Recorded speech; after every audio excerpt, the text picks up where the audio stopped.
Hi, hello. Welcome to the fourth Hyperfixations episode of the Loud Equals Funny podcast. We're going to be talking about Elder Scrolls. I feel like all of us have a little bit of experience with Elder Scrolls. I am a lore beard, as they say, Well, as the children call me, yeah, like I, as they laugh at me walking by on the street.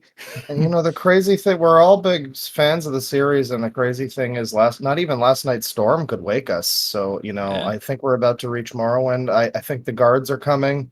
I'm sure they'll let us They'll go. let us go. They'll let us go. It's fine. Yeah. I don't know. I'll just say I started playing the series because I found Morrowind available on a site that did PC game piracy bullshit back in like the late 2000s. And I was Uh, like, yay, it's like a Zelda game and you swing your sword. And then I ran north up to like a pirate ship and I just died horribly in like skeleton hell. And I Nice. was confused and I didn't know why my weapons didn't do anything. And that was like 2007 or something. So, it's been a long time. That's a lot of people's first experience with Morrowind. Yeah. One sec. okay. I played starting from Morrowind because it came to the Xbox and I got it super cheap because that's kind of all I had. I had a Macintosh for a few years and it's not even a good one either. It was like one of the late '90s ones, so I didn't play a lot of good PC games. And eventually, it came to Xbox and I played it and I enjoyed the fuck out of it. Although I was annoyed by the loading screens, but now I like the loading screens because I know how the tech works behind it. Yeah. Yes. It's really fun experience, like learning that. Oh yeah, Because that's something for we'll those get to of there. I think. I'll go ahead and say for those of you who don't know, essentially, to work on the Xbox, Morrowind has to crash itself and then reboot. Yeah. So every Which time it loads, basically before it loads, it saves real quick, and then it crashes the game, starts reloading it, and then like pulls the save back up. Which God, is I love Bethesda. That is extremely stupid. Especially considering how often it has to load in that fucking version. Like, it's yep. basically I mean, how far do you even walk? Like, default speed, maybe like a minute at most, and I'd another say a loading good screen. like maybe two, depending on where you're I, at. I, would- I would About two. say I would say like 5 minutes at default walking speed. Later in the game, it gets to 2 or 3. Yeah. Yeah. Yeah, I guess once you start, because Morrowind default walking speed, both your legs are broken. You're not wrong. Yeah. Feels like your So guy's trying to like kind of walk the turd halfway out his ass, you know? it happens. Yeah.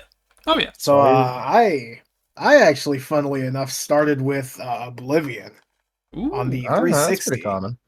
One of my friends, Cody, he let me borrow his copy of the game, and I was like, "Yo, this, funnily enough, kind of like you. This is like Zelda." Yeah.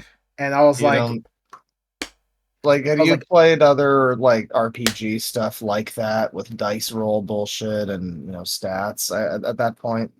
I played a little bit of D&D, so I kind of had the idea of what a dice roll was. Yeah. Uh, I also, I mean, it's not really strictly dice rolls, but Pokemon. I was pretty big into Pokemon at the time. Okay, yeah. Yeah. Console games, not really so much. Well, it's very different with Elder Scrolls too, because I think that the big argument back in the day with Morrowind especially, because it was right in the sweet spot. First two games were like graphically kind of, they were good for the time, I guess, but it's not. I don't know. It doesn't look that realistic, but then you get to Morrowind and it's like, okay, I can see that my sword is hitting the guy as well as it ever is. So why is it like not doing anything? Well, it's because of dice rolls and yada yada. And then by like Oblivion, that's kind of still there, but they, pulled it back so far in favor of like console, everybody can casualized it. Yeah. They kind of did that a little bit. And I don't know. Yeah. I still like Oblivion, but it's definitely like a little. It's certainly more easy to get into, which can be a good thing. But. Yeah, it's simpler, but at the same time shallower. And I Yeah. learned Exactly. Yeah. that. I learned that after I played Skyrim because I got into the series like right before Skyrim came out. Oh yeah. So I played through Skyrim for a long time, and I was like, I should play through these other games. So I played through Morrowind, and I was like, oh, so that's how this is. Okay. And I was playing Morrowind basically religiously for a while there. And then I started getting into the rest of the series. I've played all of them except well, I've at least played all of them, Mm. but I haven't like played the mobile phone games, which fair. I've tried I also haven't Blades. played Blades is okay. Yeah, Yeah, it's fine. I also actually haven't played ESO or Legends, which Oh, I played some ESO. I've tried yeah, ESO a few times. I would say I just looked at it and said, nah, this isn't for me. I would say ESO is my favorite. Uh, it's- Stupidly enough, ESO is probably the most like fun combat system in an Elder Scrolls game, which is just ridiculous because it's a fucking MMO. I mean, I don't Yeah. know, fun in terms of like, I don't know, doing wacky bullshit in Morrowind with spell crafting or whatever, but in terms of like, there's dodging and blocking, it's a little more actiony than like Skyrim or anything like that. It's pretty Yeah. good for an MMO too, but yeah, then you play like the Morrowind area and everything's really over designed and the music it's nice, but it's like a little too loud and unsubtle and I don't know. Yeah, Yeah. it's not quite as it's not quite the same, but it's a lot better than Fallout 76. So I I mean, mean, hey, yeah, but that's a low bar. although yeah, they're bringing Atlantic City, I'm gonna try it. That's a place that I've been. Hey, mhm. Yeah. I mean, you've played the arena then? Because I think I've Yeah, only ever watched videos of that one. I've seen that's Arena. I've never actually a played it. pretty good place to start. Oh, yeah. So, Arena was originally developed. So Julian LeFay was kind of, I'm pretty sure he was just getting tired of working on Terminator games, which Even understandable. though those were apparently pretty good Terminator games. Yeah, I heard Yeah, Future Shock, I think. I think that's it. Yeah. Yeah, if I've heard that that one's like really good, and funnily enough, the weapons from that game have been ported into Daggerfall Unity recently, which is really cool. Oh, nice. So Julian LeFay kind of I'm guessing just got tired of working on that, and he VJ Lakshman and Ted Peterson sort of led the design of this new game, this interesting game, kind of inspired by tabletop role playing games. But instead of being a role playing game at first, of course, famously, it was a gladiatorial combat game. Yeah, hence the And name. then, yes, and then eventually they decided that the side quests were a lot more fun than the actual main quest of just fighting dudes. Which is kind of a recurring theme for the whole series, really. Well, typically, yeah. Not always. So they just decided, who cares about gladiatorial combat? Let's just go forward with this weird RPG kind of vibe we're going for. So, do we know if the game was originally going to be like a lot different in terms of combat? Like, In terms of gameplay, I'm not sure. But mm, in terms of like structure, it was basically night and day. well, yeah, yeah. I imagine. I'm just like, because if it was going to be more focused on combat, the Elder Scrolls series has always been considered like a jack of all trades kind of thing. The combat's kind of okay. This and that is kind of good, but none of it's like Yeah. so incredible. But It's done yeah, scope, I think the best in its run. From 94 to 2011, it kind of got overthrown by The Witcher 3. It mm, did that Yeah. it did scope a bit better than that, but I'm optimistic for Elder Scrolls 6, but scope has always been the main thing for Elder Scrolls. yeah, you'd say it's the whole of Tamriel, so it's more than like Daggerfall. But everybody Yeah, always turns to Daggerfall as technically being bigger. yes, it actually is. So it's not bigger in terms of like space. It's bigger in terms that it's a cohesive world Mm, that has a defined size. See, Arena, you can exit the towns in Arena, and you can wander through the wilderness. However, like the further you get, the glitchier it gets, and you can Oh, theoretically go on forever. So it's a interesting. bit more like I can't really think of one.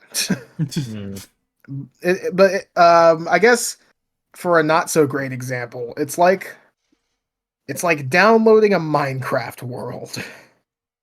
The like the bits that are built by the guy who made it are they're built. Like they're defined, you can move throughout inside of it. But then once you leave that area, it keeps on going forever and it can generate all different types of things. It's a Mm. bit like that. That's kind of So Hmm. interesting. yeah, Arena it doesn't have a defined space. It's larger than Daggerfall. However, in Daggerfall you can walk between two cities. You can't do that in Arena. Damn. Mm.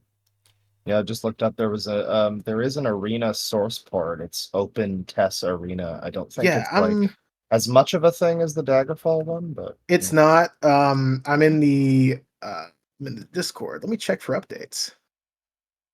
there's News. even somebody from 2019 asking, "Why do we not have an Elder Scrolls Unity arena Unity?" Yeah. Okay, so it's been going on for about 17 years. Close Wow. 17. 7.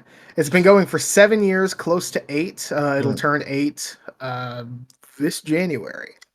Oh wow. interesting. And it's making slow progress. There are 2 devs that I can see. Uh then again, this is one of those things where it's one of those servers where offline users are just not shown in the list of users. Yeah. Oh yeah. That stupid shit. So Ragora and Aaron, Aaron. Oh shit. Those are the 2 developers that I can see.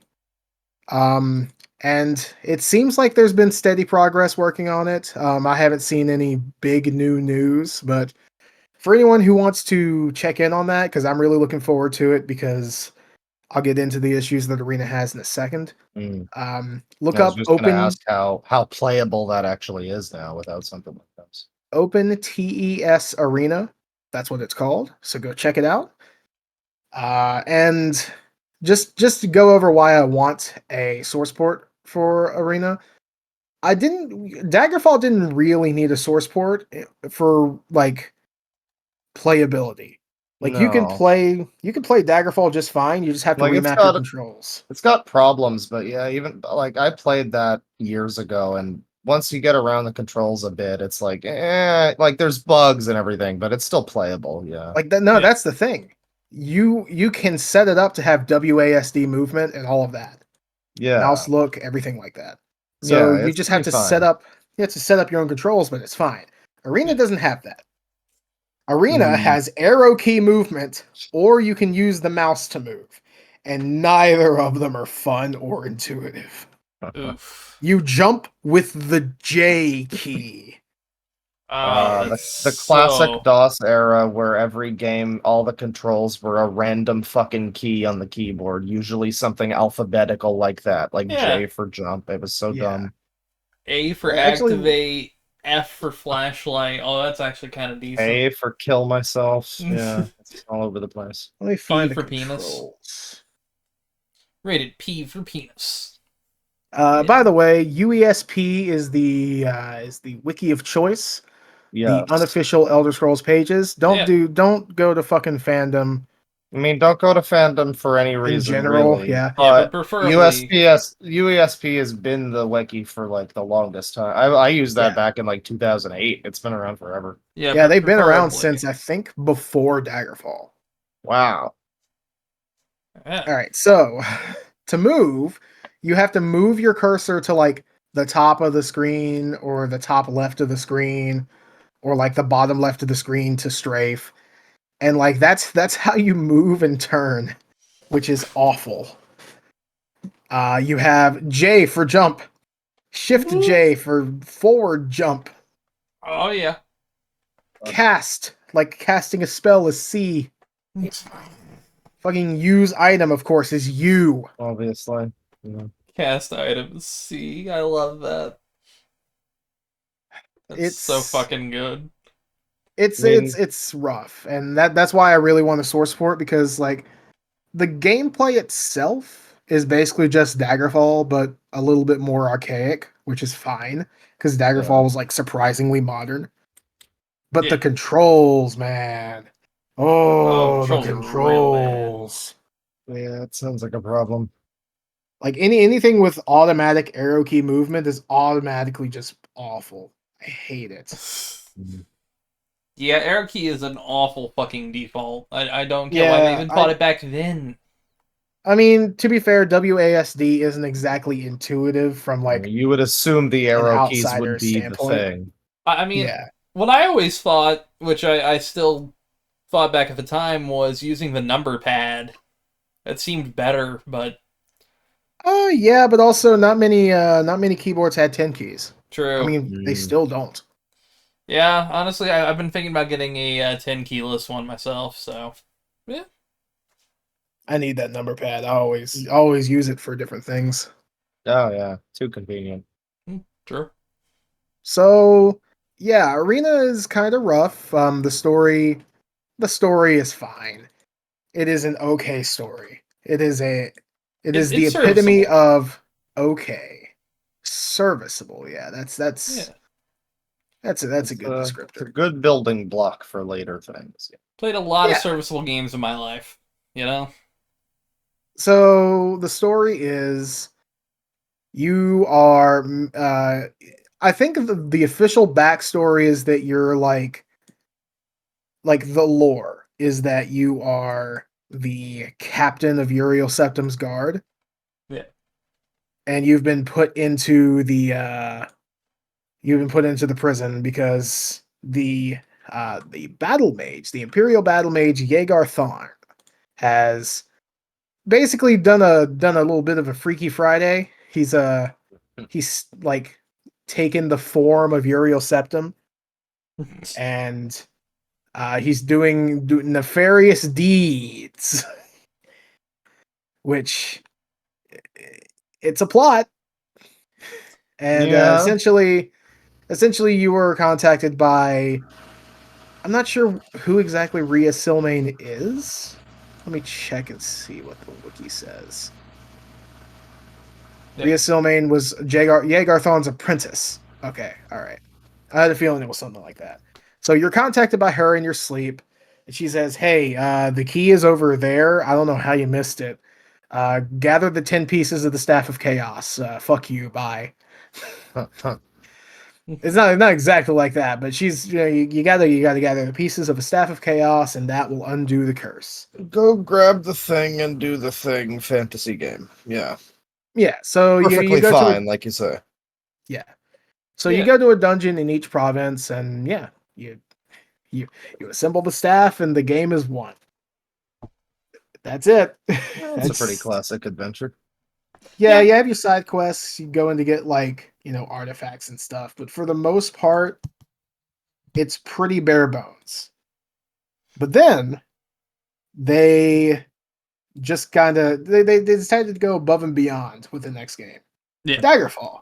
Well, before we get into that, we should talk about our partner Cushy Dreams. Ah, yes. Yeah. So Sounds good. Sounds yeah, good. Yep. gotta So let there's them a know early. giveaway going on, right? Yes, there Yeah. is. If you use our code LOUD25, that's LOUD25 at checkout. Loud It's not 25. load 25. It is not. I want to know what idiot fucking. Yeah. Anyways, But they were loud dreaming of it. They were 25. dreaming of a He's a sponsor we've been Norwegian trying. fuck. Oh, that that too. fucker. If you use our code LOUD25, that's LOUD25 at checkout, you're able to get 25% off your order. So if Little you load up quarter. your Shit. cart, if you load 25 up your cart, that's not the code, by the way. It's still Yeah. LOUD25. Still loud. If you load up your cart with $100 of product and you think, oh no, I've put too much weed in my cart, don't worry, because that's going to take $25 off Yeah. instantly. And you still qualify for free shipping with that. And then you got that extra $25. You know what you can do? You can make bad decisions. You can buy more weed. I mean, Or you can sign up to our Patreon. yeah, Yeah. you can sign up to our Patreon, and that's 5 whole months Yeah. patron content. There could even be merch in that 25. Like, hey, yeah, hey. that could go a long way. We got a merch store, but let's get back to Cushy Dreams, because those are the real MVPs. Because Exactly. in addition to your 25% off, you get entered to win $150 in free product. Yep, you will get the CBD pre-rolls Dream and Relax, the Delta 8 THC pre-rolls that are indica and sativa, 2 of the 5-pack Peace and Energy half-gram pre-rolls, and a bag of Delta 9 gummies, which are the tangerine ones, which are really fucking good. It's Oh, a yeah. big deal. It's a They're great. it's a And huge also, sweepstakes. keep in mind, you have to enter in either your phone number or your email address to win. Yep. That's how you One get or the contacted. other. So it Yeah, should be because fine. if they can't contact you, how the hell are they going to let you know that you won? Oh yeah, That's and after a little while, they'll just go to the next person. Is that what you want? Yeah. You don't want to lose this opportunity. It's primo. Yeah. Exactly. It's free real estate. It's free weed. If you It's good win, stuff. that's $150 free. That's what you didn't have beforehand. So give it a shot. Again, Cushy Dreams, code loud25. Grab your Delta 8s, your Delta 9s, your pre-rolls, and Yeah. your gummies, and get them all fucking going, and then play a bunch of Daggerfall. There's we For got real. Elder Scrolls 6 coming down the pipeline. Time to stock up, Yeah, you got to stock up for the next 20 or 30 years whenever that comes out. You've got at least 6 more years till that game comes out. Now is the time to stock up. Just saying. Yeah, that way you have all that stuff you got for 25% off and possibly for free, Yeah. just waiting for you when you're able to start your next Elder Scroll adventure. Look, Redguard. you can't name your child Cushy Dreams to get this. You can just enter code loud25 and get this. This is a better giveaway. Yeah, for real. We have to talk about that when we hit Skyrim. But anyways. Oh, yeah. All right, Speaking of which, I guess it's worth pointing out, I mean, Yes. I think this episode will be coming out on the day of the big Skyrim anniversary. Yeah, it'll be going public that day. That's right, yeah. Again, so patron. I hope people have been enjoying their 10, well, what is it now? 12 years of Skyrim? It's 2011. 12 years. 12 years of God. Skyrim. God. 12 years of Skyrim. 12 years of Skyrim. I'd rather be in the fucking planet now. But 12 years of Skyrim and they haven't fucking made a sequel and it's been Fallout 4 and Starfield. Yeah. Eat a dick. Fallout 4, Fallout 76, and Starfield. Because the core Bethesda team worked on that. Oh, how embarrassing. So back to nicer times. Yeah. Yes. So Daggerfall, essentially they decided, this wide scope, that's great, but let's just take this little bit and focus on it. And they made my favorite game in the series. And by love focus, you Daggerfall. mean make a giant fucking world that's technically even bigger than the last one, but is technically smaller.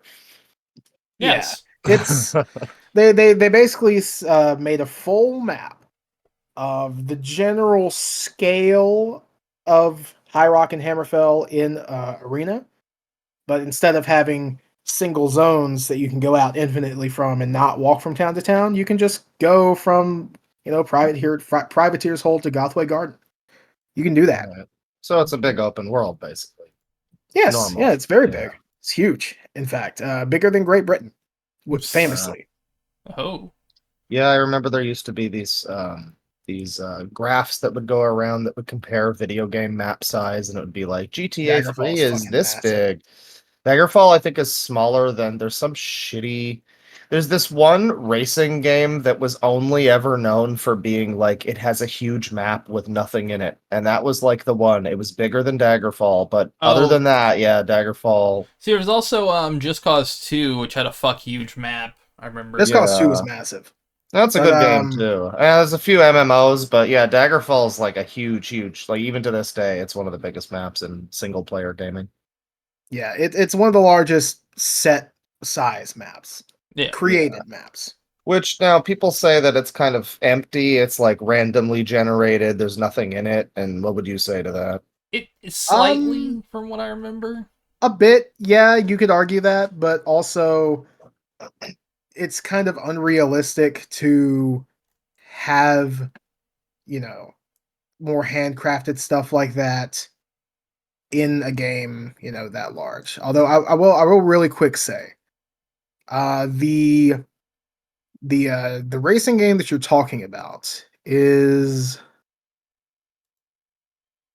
Fuel. Fuel, yeah, I think so. Yeah. Yep. Fuel is actually a lot smaller. It's It actually like is. a fifth of the size of Daggerfall's world. Oh, okay. Lord of the Rings Online is a little over half, Wow. actually a little under Yeah. half. Yeah, and I mean, I guess people say it's like, it's procedurally generated, but I don't know, there's still quite a lot there. A lot of these maps have some deal of procedural generation going on. Like I know Oblivion has the thing where the trees are all randomly generated. Yeah, there's a Yep. there's a fun story about that if I remember when we get to Oblivion. Yeah.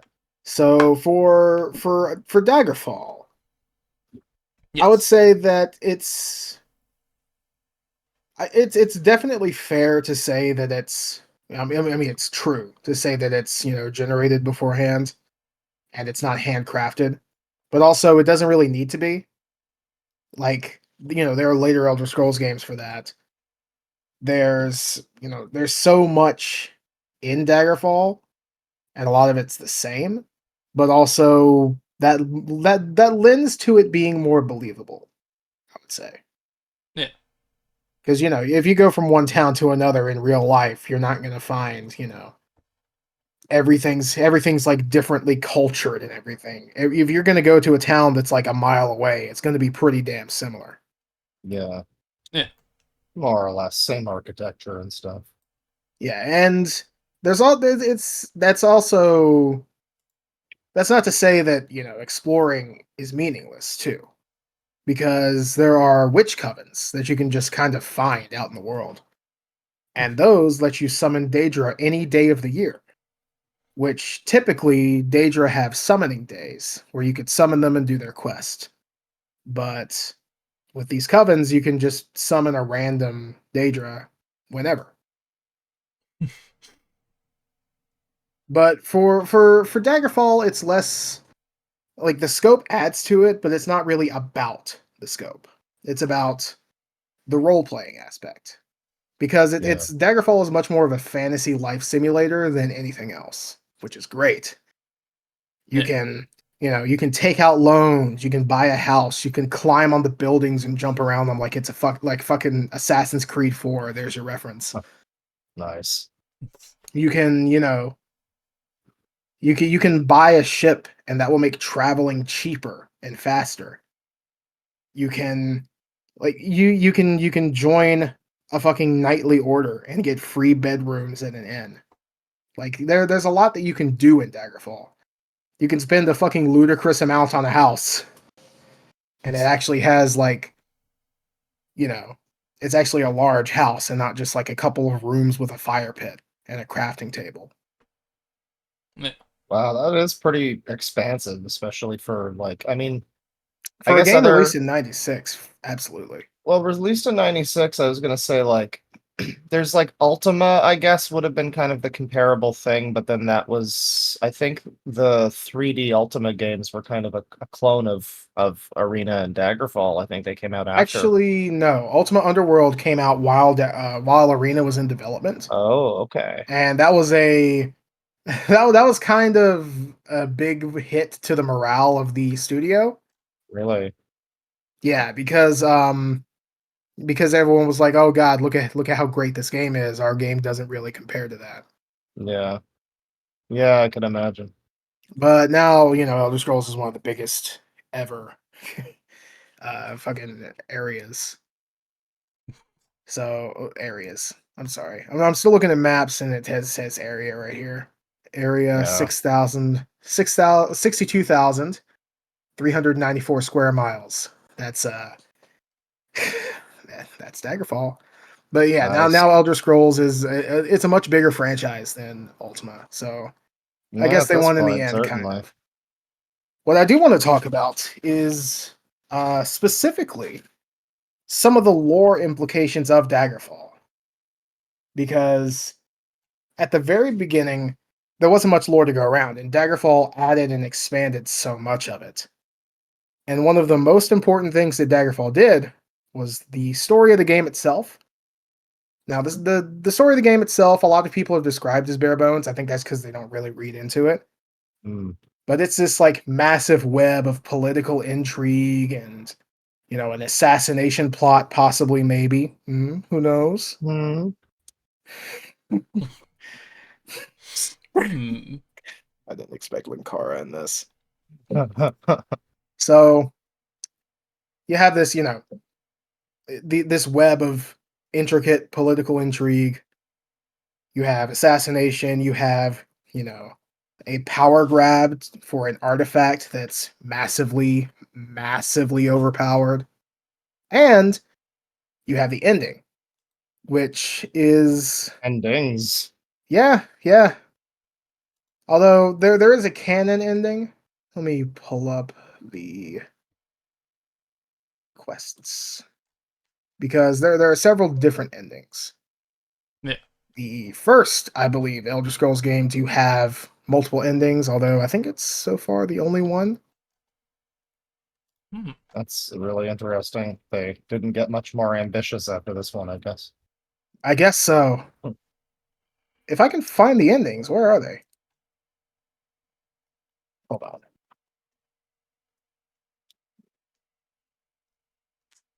I'm actually playing Daggerfall right now. It's Oh good. shit. I really recommend it, especially with some mods from the Nexus. Yeah, I don't want to overfuck it and get the the yeah, I want to get vanilla plus experience kind of thing. Yeah, do not. And this is important to anyone listening who has any slight interest in playing Daggerfall. Do not get the GOG cut. It is Oh. outdated, it has high system requirements, and it's generally all around kind of poorly put together. Oh no. Yeah, so you're gonna want to make your own mods, but generally the first 3 or 4 pages of the Nexus, you'll find some stuff that you like and put it in. That makes sense. Yeah, also, with the current build of Daggerfall Unity, release candidate 16.1 or 0.16.1, Yeah. there is an issue with an issue that I was recently, like right before recording, trying to figure out with specifically the height maps. So you can't have any height map mods currently. Hmm. You're gonna have to go back a version, which I'm Interesting. probably gonna have to do. But as things stand right now, Daggerfall Unity is the best way to go. Just don't get 0.16.1 until it's fixed. Just go back a Yeah, version, and don't get the GOG cut. yeah, So I definitely played the GOG one years ago, but it's I guess yeah, it's best to go with this now. It's the most modern version. It even has controller support to some extent. we'll see. The GOG version years ago would have been just plain old Daggerfall, Yeah. Yeah. but plain old Daggerfall, despite having a better version out, it's still definitely, I wouldn't really say worth it to go back, but it's not the end of the world if you somehow can't get Daggerfall Unity running. You're just going to be playing with a lower resolution. Which is arguably better in a way, because it's like it fits the aesthetic, but Yeah, you could there probably there is fuck with that a little. there is a retro rendering mode for Mm, Daggerfall Unity. You're going to want to open up the menu, and then up in the top corner, you'll see this little like a hamburger kind of menu. Click that, go to effects settings. You can choose your retro mode, which is really cool. okay. Anyway, I need to check out these endings. It's weird that I can't find them on the. Oh wait, is it? It's in Journey to Aetherius, isn't it? Yes. Okay. Never mind. I'm just stupid. Okay, so, during the course of the game, you, get to this little baby doll looking thing called the Totem of Tiber Septim. And this allows one to control the Numidium. The Numidium being a very large sort of, it's described as like a brass giant. It's like it's kind of like a mech. The Elder Scrolls version of a mech. Right. And every major power in the Iliac Bay wants this to, express their control on the region to some extent. And you get to choose So who you wait, bring it to. this is the fucking Tamriel equivalent of Liberty Prime. Is this right? Yes. Oh Yes, god. it is. It's also what Dagoth Ur was trying to build at the end of Morrowind. Really? Okay. It's one of my favorite things about the Elder Scrolls series is the way that it kind of very subtly, most of the time, toys with like sci-fi fantasy stuff with robots and stuff like that, and Oh obviously yeah. the Dwemer and all of that. Yeah. So you choose who to give it to. And your choices are the King of Worms, who is the king of all necromancers. His wish is to become a god. The King of Wayrest, Idwer, who wants to become the active power in the Iliac Bay. Gortwog, King of Orsinium, King of the Orcs, who wants to have his people be basically viewed as sentient beings. All right. What a monster. Akarithi, yeah. Akarithi of Sentinel, who wants to become the dominant power in the Iliac Bay. Emperor Uriel Septim VII, who people will recognize from the beginning of Daggerfall in the FMV, as well as being replaced by Yegar Thon in Arena and fucking dying in Oblivion. He uses he basically just wants to restore order. He wants to just make peace. That's it, really. You can give it to Gothrid of Daggerfall, and he uses it to take a shot, become the active power in the Iliac Bay. Or you can give it to the Underking, and he just wants to fucking die. Same. Power move. Power move. Yeah, so he couldn't die before.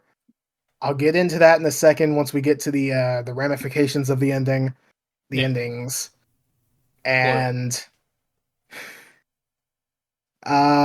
basically his soul is trapped, and he can't die at all, and he wants to. So he wants to use the Numidium to fucking die. You can also, I think, attempt to use it yourself, in which case you will die and the Numidium will go fucking berserk and kill everyone. Interesting. So, you make your way through the most complex dungeon in Elder Scrolls history, maybe besides Mournhold in Tribunal, like old Mournhold. Yeah. This dungeon will have you going forward and backwards, solving obscure puzzles, meeting Sheogorath at one point. Oh, Actually, 2 points. You'll launch yourself with like a big giant crossbow. You'll climb up a sword. And then at the very end, you'll get to the Mantilla, which is the heart of the Numidium. You're sealed away. And then a strange thing happens. In the game, you choose your ending and it happens. However, in the lore, they tried to reconcile all of that by having a dragon break happen, which means that every single ending except for the bad ending happens.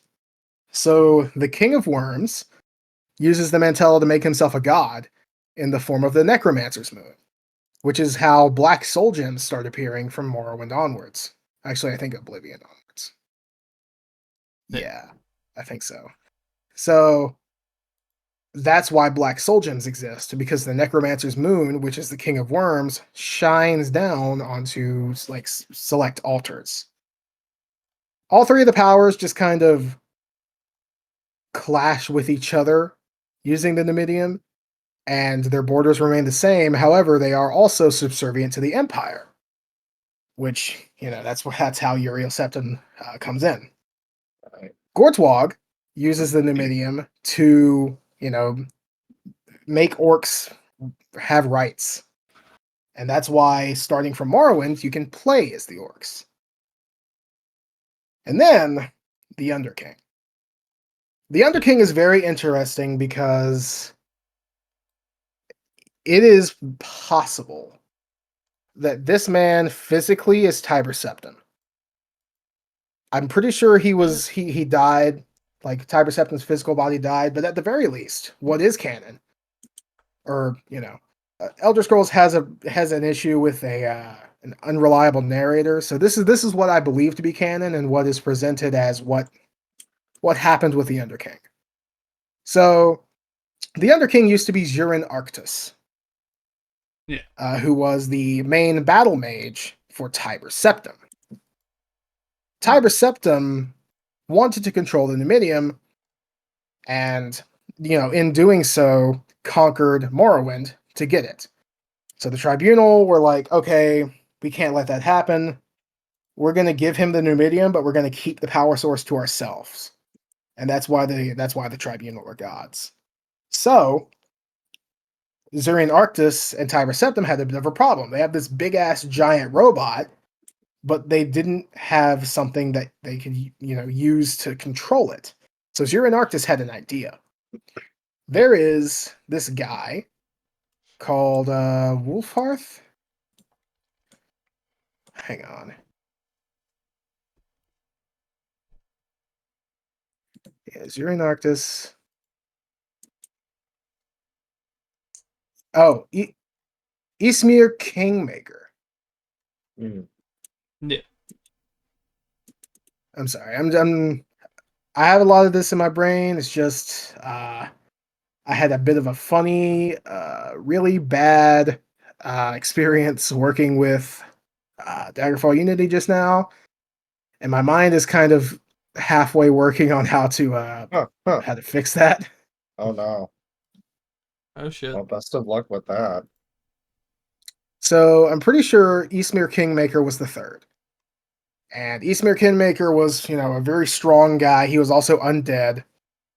And Zurin Arctus and Tiber Septim decided, if we can trap this guy's soul, then we can use it to control the Numidium.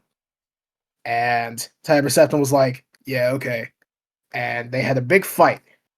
And during that fight, something weird happened. All three of their souls got combined into one oversoul. I hate when that So, happens. yeah, no, it keeps happening to me. More Freaky Friday. I know. So Zurin Arctus, Ismir Wolfhearth, and Tiber Septim are now all kind of mushed together as one soul. Now, Ismir Wolfhearth dies. But, Ismir Wolfhearth dies, and then Tiber Septim dies. Huh. So then, Zurin Arctus is kind of left as this eternally undead fuck. Yeah. And so he can't fucking die. But once he uses the Mantella to die, finally, the Oversoul can finally let go of like the physical realm and ascend. Yeah. So by choosing that ending, the player of Daggerfall makes it so that Tiber Septim is able to ascend as a god. Sorry about that. And that is why you don't ever hear of Tiber Septim worship until Morrowind. That's also why I fucking hate the Thalmor. I hate them. I hate them. I hate them. Because I did that. Oh. Well, I was just gonna basically say, wait, why? What did the Thalmor do? Like, I kind of forget what their whole So thing the is. Thalmor basically said, "Hey, fuck humans. A human can't be a god. Hey, Empire, Is this renounce Tiber Skyrim Septim." or before Skyrim? It happened like a little bit before Skyrim, like 30 or Okay. something years. Because I don't remember them outside of Skyrim. Were they like a thing before that, or what? the timeline is kind of out of order a little too, isn't it? Like Skyrim, the newest one in the canon or whatever. I'm not sure. Skyrim is the most recent point in the canon, yes. Okay.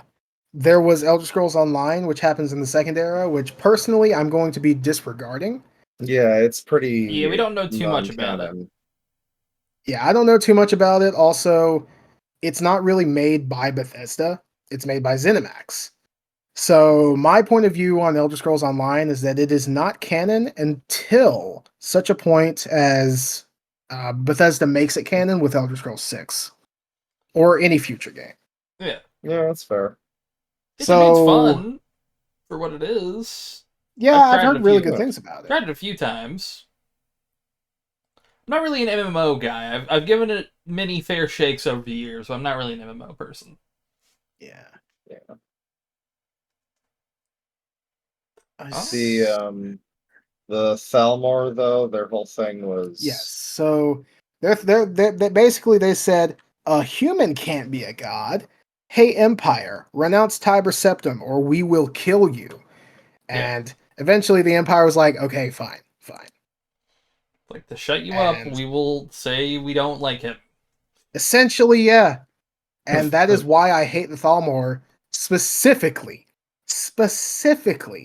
Because I am the reason that Tiber Septim is a god.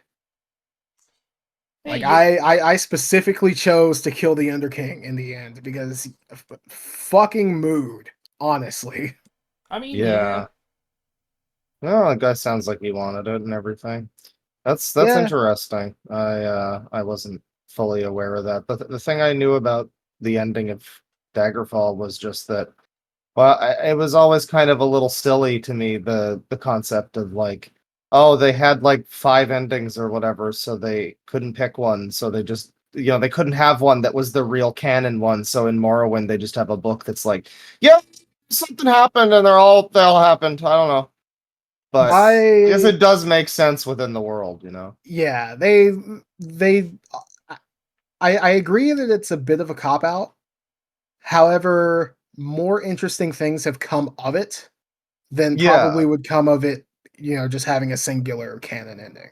So yeah, and I'm it's a cool really with it. cool. I just think it's a really cool concept in general, and I like that they kind of went with that. Like it's bold. It's interesting. Yeah, I really like it. So don't let my dear listener, do not let my technical issues with Daggerfall Unity fool you. I'm going to revert to an earlier version later, like once we're done with this podcast, and I'm going to play some more, and I'm going to enjoy the fuck out of it. Hell yeah. Daggerfall is great. Like okay. from a gameplay standpoint, it has the most skills, and only a few of them are kind of useless. There's the dragon, harpy, impish, nymph, daedric, all of the languages, etiquette Yeah. and streetwise. All of those, what they essentially, well, etiquette and streetwise have different uses, but for the most part, they're just gonna keep you, like every so often you'll run across a creature type, and you can pacify it, and it happens automatically. So that's kind of useless personally, especially if you just want the experience from killing them. Etiquette and streetwise are a little bit better because if you get caught doing a crime or if you get framed or something, you can choose to either debate or lie your way out of the court proceedings. And depending on your etiquette streetwise skill, you can have better results with that. That's pretty cool. Shit. Yeah, So it's a Daggerfalls. more involved speech system, basically. Yeah. Well, I wouldn't say it's involved, but it's definitely it offers Well, it is a little choice. more involved from what I remember, like the actual dialogue, talking to people thing. It's got a few more, or at least yeah, it's kind of like I remember Fallout 1 has the option where you can like ask them things based on keywords. Most of the time, they'll just be like, "Oh, I don't know anything about that." Doesn't Daggerfall have something similar to that too? It does. You can. Well, yeah. Actually, thinking about it now, streetwise and etiquette also impact the dialogue. See, when you come up to a normal civilian, they're not going to have much interesting to say because they're just a normal guy. but you can ask them for directions around the city. And up in the top corner, you can choose your tone of voice, Right. which is polite, normal, and blunt. And etiquette adds plus to polite approach. Streetwise adds plus to a blunt approach, as far as I know. But typically, I wouldn't say that it's more involved. It's just mile wide, inch deep. The Yeah. specifically the dialogue. See, if I go to skills, there's etiquette. The conversation with NPCs. It also includes within the reigns. So etiquette allows you to pacify vampires, liches, and I'm pretty sure knights. Yeah. Streetwise allows you to do the same for like archers and thugs and thieves and I think rangers. Okay. But those are the less useful skills. There's also swimming, which affects. It's not like Deus Ex swimming. Oh. It's like it improves your movement speed when you're in water, which does happen surprisingly often. You'll every so often you'll come to a dungeon that has like a submerged section, or like you'll be going through Daggerfall Town and then here's a lake and I'm running from guards or something, so I can cut across the lake and it'll be a little quicker.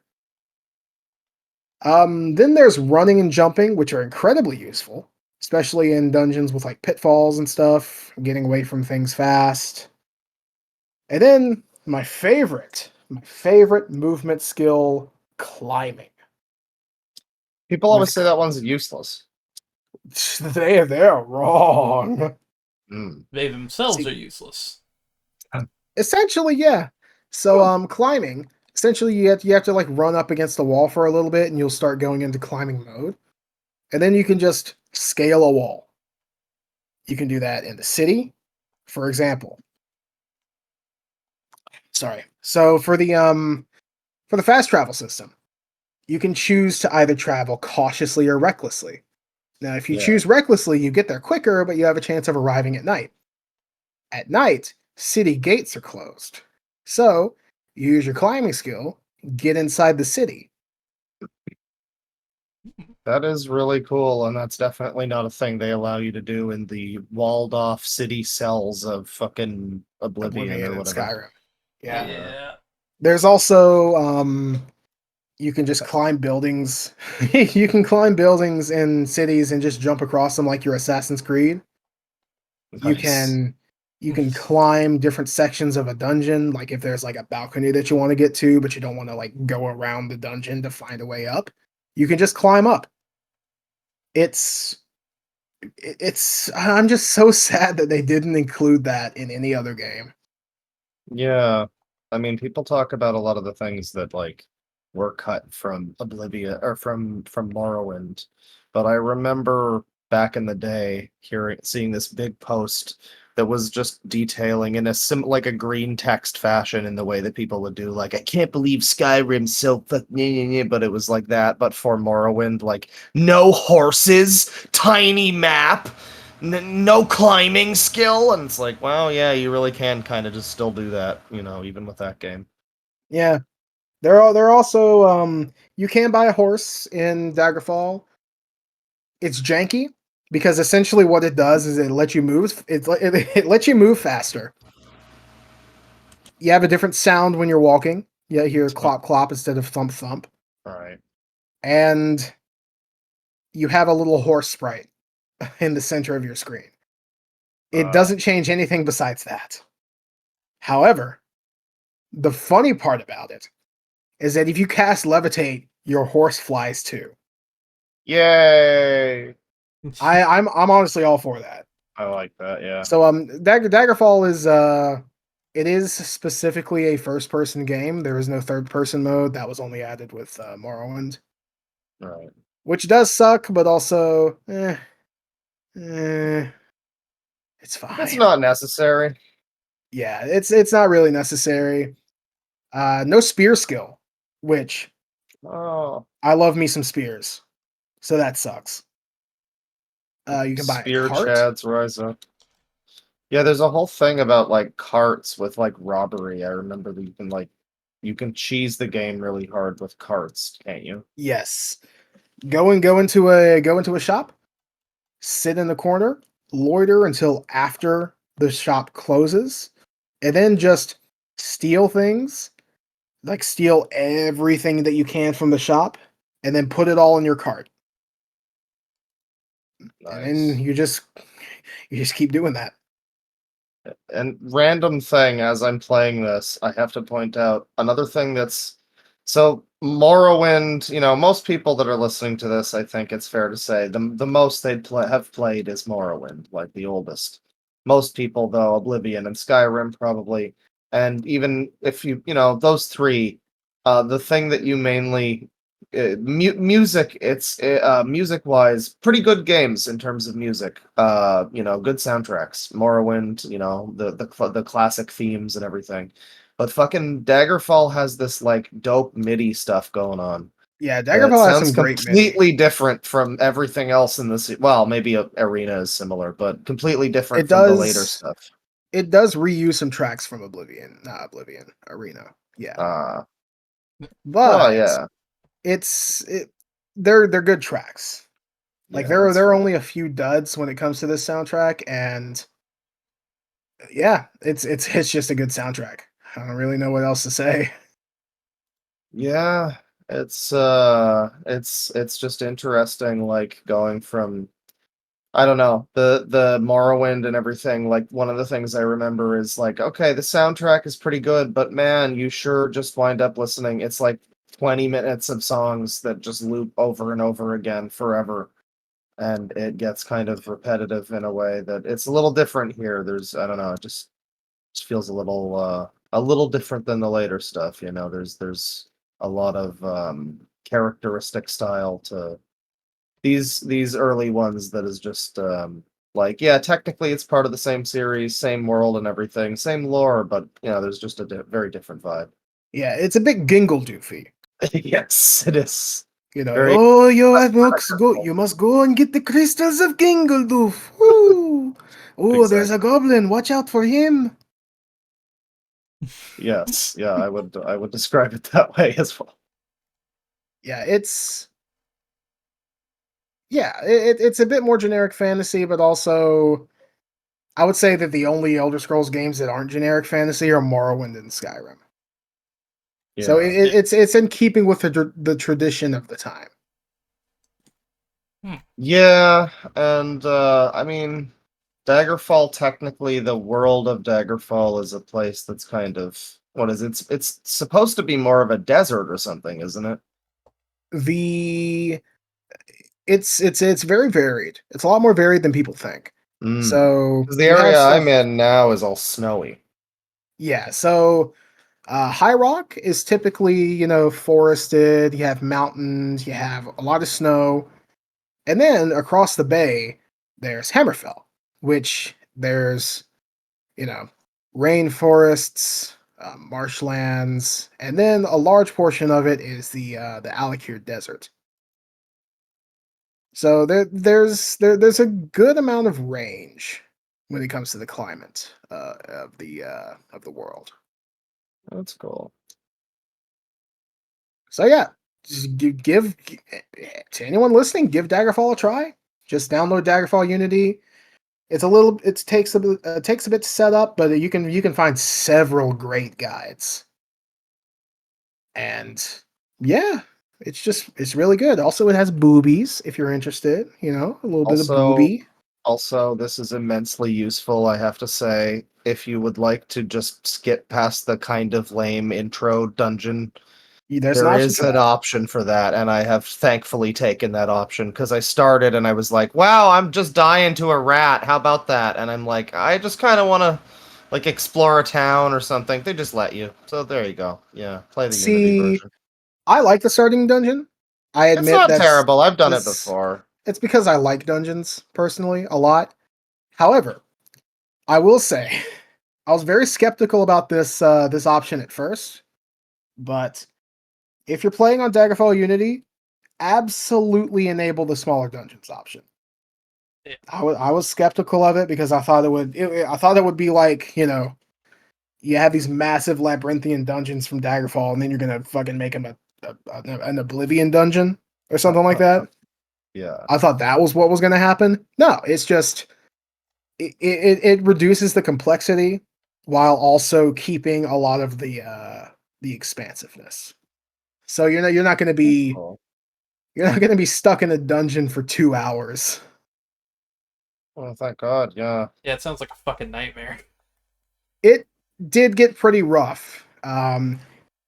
The map system, I think, is the best that a map has been for a game like a dungeon crawler game like this, Yeah. because it's like 3-dimensional, and you view it at almost an isometric angle, and that helps a ton for navigation, especially Right. since the your current position and the entrance are both marked by respectively red and green like pillars. So you can pretty easily see how close you are to the exit and stuff like that.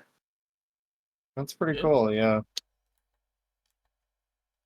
So yeah, I recommend Daggerfall. Smaller dungeons option, don't get the GOG cut. Maybe start off as pretty vanilla, maybe just do some texture stuff if you're not into the old look. But Yeah. for the most part, it's a fine game on its own. Yeah. Yeah, despite the age, I suggest. I mean, I've had some issues in the past where I played it and some of the quests break. I've talked before that I don't like Daggerfall very much, just because like the one time I did play it before, it was the GOG one, so it's not really this version. So, I'm giving this version the new shot too. But yeah, I played like multiple quests and I felt like, oh, go to this guy's house. Oh, there's just nobody in the house. Okay, well, never mind. And Yeah, I think what happened is that you didn't install like the patches. I might have, but maybe not. Yeah, I don't know. But yeah, no, it was there's some issues there. Daggerfall's notoriously buggy, but like listen, man, listen, listener.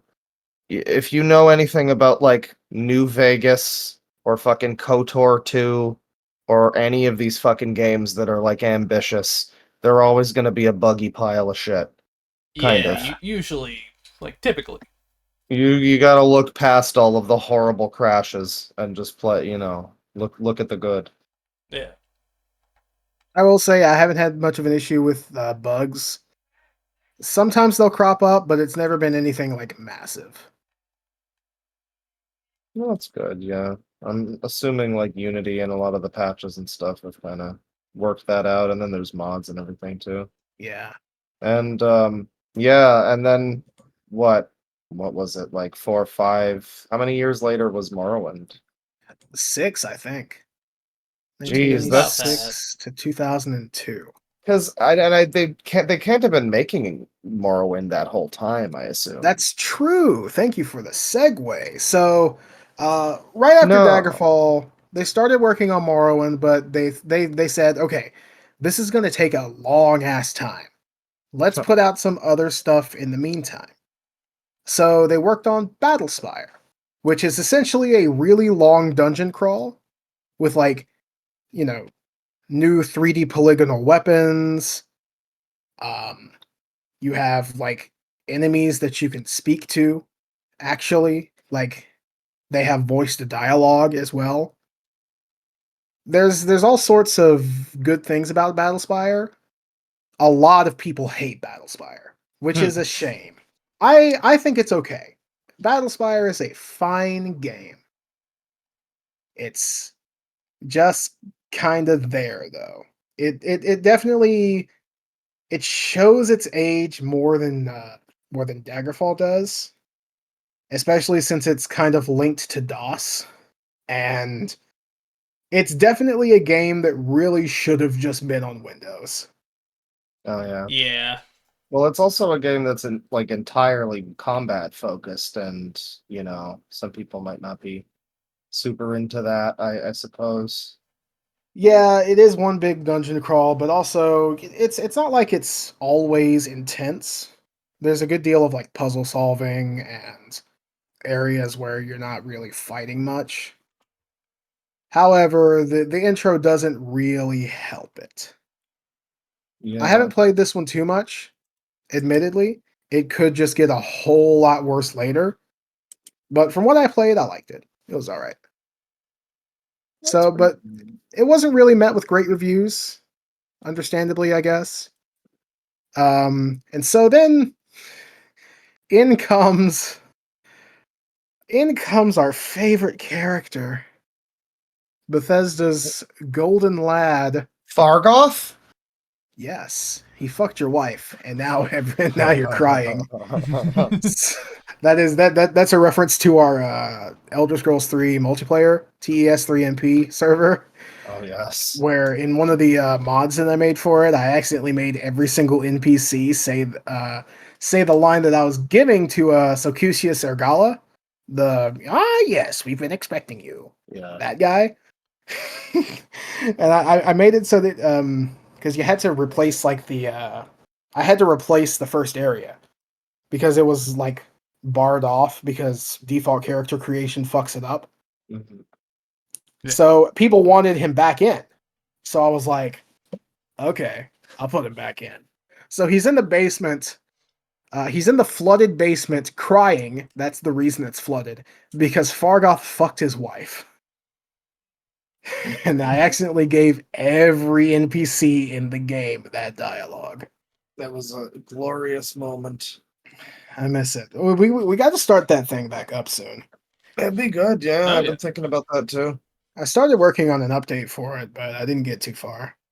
I put Maxwell in the game. Holy shit. All right. So our favorite character comes in at this point. Oh, yeah. And The it's not first Fargoth, the it's- first Elder Scrolls game that Todd Howard ever produced. Redguard. man. I hate Redguard. Redguard is bad. Really? Yeah, it tries to be Tomb Raider. Mm. It doesn't do that well. Yeah. Admittedly, I haven't played it much, but again, like Battlespire, from what I played, I don't like it much. Mm. And it also has some horrible voice acting. Like it needs to be heard to be believed. Eventually, I am gonna like actually give it a real playthrough, but I don't want to. Huh. Yeah, So, that sounds fair. This one actually takes place, excuse me, way back during the Second Era, where Tiber Septim is alive, and he's actually in the process of conquering Tamriel. So it is fun if you want like a change of setting time-wise, because Battlespire takes place like either right before or right after Arena. I forget which. So at this point, Bethesda's kind of suffering. They're kind of in a rough place. Yeah. And then not doing they so good. so they basically spend all of their money and split the company into three. There's ZeniMax, the sort of main, kind of like the umbrella company that, covers all of the underlings. Then there's Bethesda Softworks, which they're the ones who publish the games. And then there's Bethesda Game Studios, who makes the games. And during this, they were making Morrowind, another game that Todd is the executive producer of. And Morrowind turned out to be a massive hit. Yay. And it's really good. It's a really good game. And Oh, yeah. sadly, I don't want to get too much into it because there's we're coming up on we're past an hour now. And there's a Yeah. lot of lore tidbits that I want to get into. That's really fun. But Morrowind turned out to be a really good game with a lot of crazy story and really good, environment design and stuff like that. Yeah. And it's the first Elder Scrolls game to have a massive mod community. Which, Oh, that's an understatement almost. well, it's the first one to. Yeah. Well, Morrowind didn't really like, have a massive pretty mod big. community. It has a large mod community. Yeah. Skyrim, Fallout Skyrim, 4, New Vegas. That's when the cocaine comes in. Yeah, Like, straight up. Let me actually look because I have Nexus mods pinned. Skyrim Special Edition, 60,000 mods. Skyrim, almost 70,000 mods. Fallout 4, almost 50,000 mods. And then we go down here to Morrowind, just over 10,000 mods. Still, So it's not at insane levels, but but it's pretty big. Yeah. Yeah, it's a lot of mods. Although also Morrowind has had how many years? How many years to have that many? Has it been 21? Yeah, it has. Wow. Yeah. Morrowind is old enough to drink. Hell, the Morrowind Game of the is- Year edition is old enough to drink. No, Yeah? not Oh, actually. No, man. no, it's got another year. At least, Yeah, at least a few more months. Morrowind is a game that there's been much talked about. If you really want a very in-depth thing about the mechanics and everything, obviously Patrician TV's got you covered. The 8-hour Morrowind video. And then, of course, Skyrim and Oblivion as well, with ridiculously long The videos. the 12-hour Morrowind video, and the how many hours? Hold on, I have What a is it? the 20-hour 20 hours? 20-hour Skyrim duology. And I mean, you'd think that it would be a lot of like wasted time, but no, I mean, depending Yeah, on what you view as wasted time, it's all kind of relevant to the points he's making. these games are massive. They require a lot of time to adequately cover. And a lot of Yeah. people don't cover a lot of that's one of the things about his videos, and he's very smug about it, which I love, where he's like, most people don't put in the effort to actually point out this part, but I did. And I'm like, yeah, you sure did, buddy. Good for you. And he shows clips of other people's reviews that are just not pointing things out, like, well, yeah, you guys didn't actually even do this quest. How about that? Yeah, I think the most egregious is in Skyrim, the Salt Factory. I used to follow Yeah. him, but after this, I got fucking mad at him. But the Salt Factory, I watch him uh, sometimes. the Salt Factory did a quest in Windhelm, Yeah. and he came to a very unsatisfactory conclusion. But he only played half of the quest. If he had come back to Windhelm any time after like a few days had passed in game, he would have gotten told, "Hey, we put away the wrong guy." You know, so it would have been fine if he had just been like, "Oh shit, you're right, sorry." But Mm. he gets really like assholish about it. Like, "Oh, well, how was I supposed to know that you were supposed to come back after so and so many days? Oh, obviously this is great quest design. Oh, yeah." Like being really stupid and You sarcastic know, about it. that's so funny because that transitions me into the thing I wanted to talk about with Morrowind, which was years ago. I mentioned I started playing it in like 2007. And then I liked it well enough, but as I played more of it, I started to get like I started to have problems with it, and I went on V, and V would complain about it, and I'd be like, yeah, those fucking guys are right. And then I started writing this ridiculous like AVGN style review of Morrowind, Oh Oh boy. where no. and I still kind of have it, but it's like it needs recovery or whatever. But it was basically like me like misinterpreting a lot of design decisions, like yeah, so you can't fast travel, so you got to walk everywhere, and just like me being just a complete fucking idiot. And yeah, I can just imagine because that reminds me of that. Like, yeah, nobody tells you to go back to the place, but maybe You you would. would. To his credit, it's like in Skyrim, I probably wouldn't. I would expect a quest marker and have a thing like, oh, it hasn't said quest complete yet, so I don't, like there's something still to do. But no, if it was Morrowind or any kind of game that had like any intuitive thing, like yeah, you would just kind of go by your own, you role play or whatever, yeah.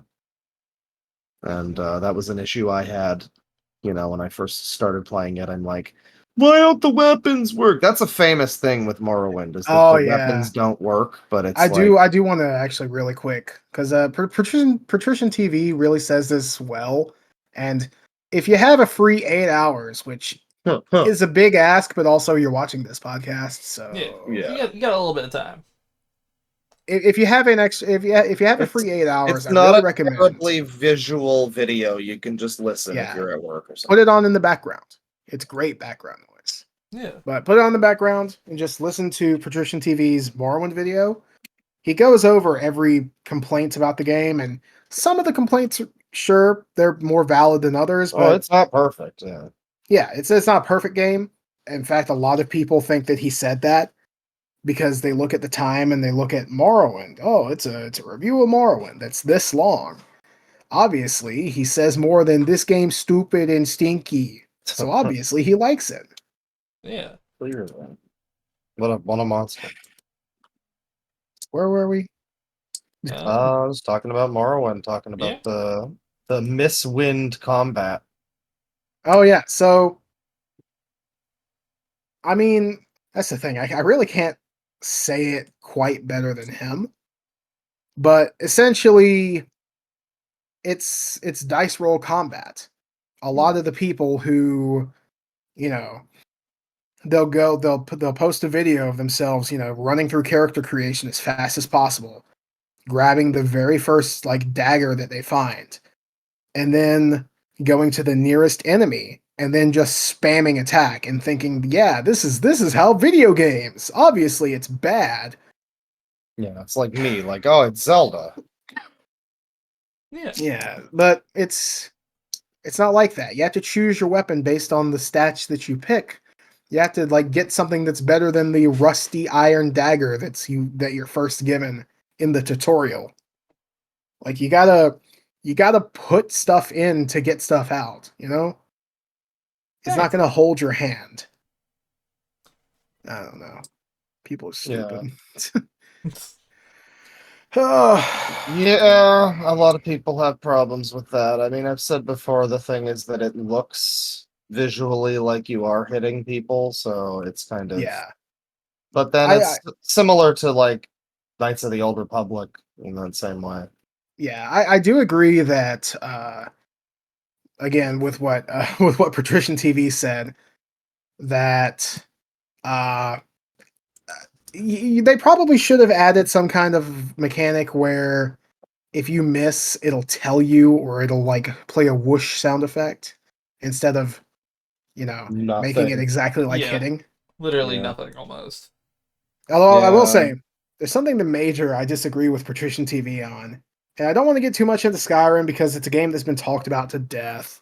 Yeah. But he's absolutely wrong about the Stormcloak conflict. Like, holy shit. Oh, yeah? Like, I have opinions on that. I think the Stormcloaks are hilariously short-sighted. I think that the only way to stop the Aldmeri Dominion from being dicks is to come together as united as possible and drive them away. But like there is a very good reason that the Thalmor have identified Ulfric Stormcloak as an uncooperative asset. Like there's a very good reason that they see him as an asset. It's because shit like this is, it only helps the Thalmor. Yeah. I could go on about that for ages, but I don't you're have good, the man. brain. We're definitely gonna have to revisit this and talk more about like, the later games, like go in depth on Morrowind, go in depth on Oblivion, go in depth on Skyrim. Not incredibly in depth, but like I at least want to. I want to at least start replaying some of them again. Yeah. Yeah, I do want to go through the stories of these games again. I've gone through Daggerfall really recently, like within the past year. Yeah. I haven't gone through the others recently. Like not even Skyrim. Although I have gone through Dawnguard. That was fun. Dawnguard's pretty good from what I've heard. I love Dawnguard. It's great. All right, so yeah. let's move on to some lore tidbits for a little bit. Some fun stuff. Chim. Kim is a really good starting point. So, did you know, dear listeners, that there is basically the equivalent of console commands in the Elder Scrolls lore? Is it Kim? Is how it's pronounced? Yeah, it's pronounced him. Kim. Okay. Well, that was always the meme back in the day on V. You would All just caps, see, too. yeah, CHIM, and it was fucking Vivek's face or some like Vivek related meme, and it would be people trying to blow your mind with. Well, the other thing was because the Elder Scrolls lore is just insane when you actually get It's, into it's, it. it's Like nuts. what the actual Elder Scrolls are is ridiculous. And They then are like fragments of creation. whatever that means at any given time. Basically, when Tamriel was being, or when Nirn was being created, uh, wow, it is difficult to explain. Yeah. Basically, they're fragments from when the world first existed, and they're a bit like the building blocks of reality. Right, right. It's Yeah. kind of nuts. So there's that. There's the him thing, which is essentially people described it back in the day as when you do a quick save, that's canon. Your Kinda, yeah. character just has that power, basically. And there was other elements to it, like the Vivek character has it too, and is like aware of you kind of as the player or whatever, and that's kind of an element. But then it goes so much deeper with the. I always use the example of the Kirkbride story. I think his name is the ninth era mining elf ships in space, Coda. and it's just like it's sci-fi magic fantasy future bullshit, and I'm like, I wish the games would do some of that, just a little Yeah. future elf bullshit, you know. So going back to Kim, uh, Yeah. so have you ever read the Pocket Guide to the Empire inside of fucking Morrowind? Have you ever read the Pocket Guide to the Probably. Empire in I Morrowind that probably says have, but that I don't remember. No, So it's no, the one no. that says that Cyrodiil was an endless jungle and had a rice-based economy? Yes, the famous jungle. I Kim mean, is the Kim is the reason that can't that's not in Oblivion, because Tiber Septim used it to make Cyrodiil into craft it in his to his design. yeah, So basically, he said, "Jungle, cringe. yeah, nah. Lord of the Rings, based." Lord of the Rings in 2005, when we wouldn't have to render an entire jungle with people living in tree cities. Yeah, that's better. Yeah, Yeah. So man. there's also other stuff like essentially Kim is it's essentially the character becoming aware that reality is not real and just kind of molding it according to their will. It's a Matrix. Yeah, it's essentially console commands. I mean, And yeah. hey, you know, superpowers are Might fucking as cool. well. Yeah. In addition to Kim, there's well, we can talk about some of the races. Oh boy. All right. Well, let's get into the racism. So how about them tree dicks? All right, so I'm just gonna go through these as they're listed on the UESP. Mhm. Bretons.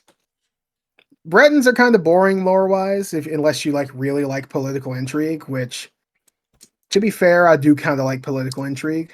But it's also being But written by Bethesda, so political true. intrigue can be a little iffy of them. But some of it was like a good deal of it was written in by past Bethesda. Yeah. All right. You know, Michael Kirkbride and all that. Okay. So the Bretons are kind of half Nord, half High Elf. And because of that, they have the best qualities of both races, but more inclined towards magic. Famously, in one of the games, I think Morrowind, Bretons are better for magic usage. than high elves. Like they have more like magica. They have a larger magical pool. Oh, that's Mm. awesome. They're the race that I play because I always go for like battle mages, and I don't really like playing a Dunmer outside of Morrowind. I just feel like that's kind of weird. Yeah. But like Bretons, I can vibe with a Breton. Famously memed on for being cucks. You know how it be. Yeah, Bretons are the bitch race. They really are. Well, they're one of the couple bitch races. Yeah. Also, Tiber Septim was absolutely a Breton. Yeah. So, Yeah, that's true. fuck you, Nords. I guess it could be Look, worse. you nerds. Cyrodiils, Imperials. Cyrodiils are a weird one Yes. because they only started to exist in Morrowind.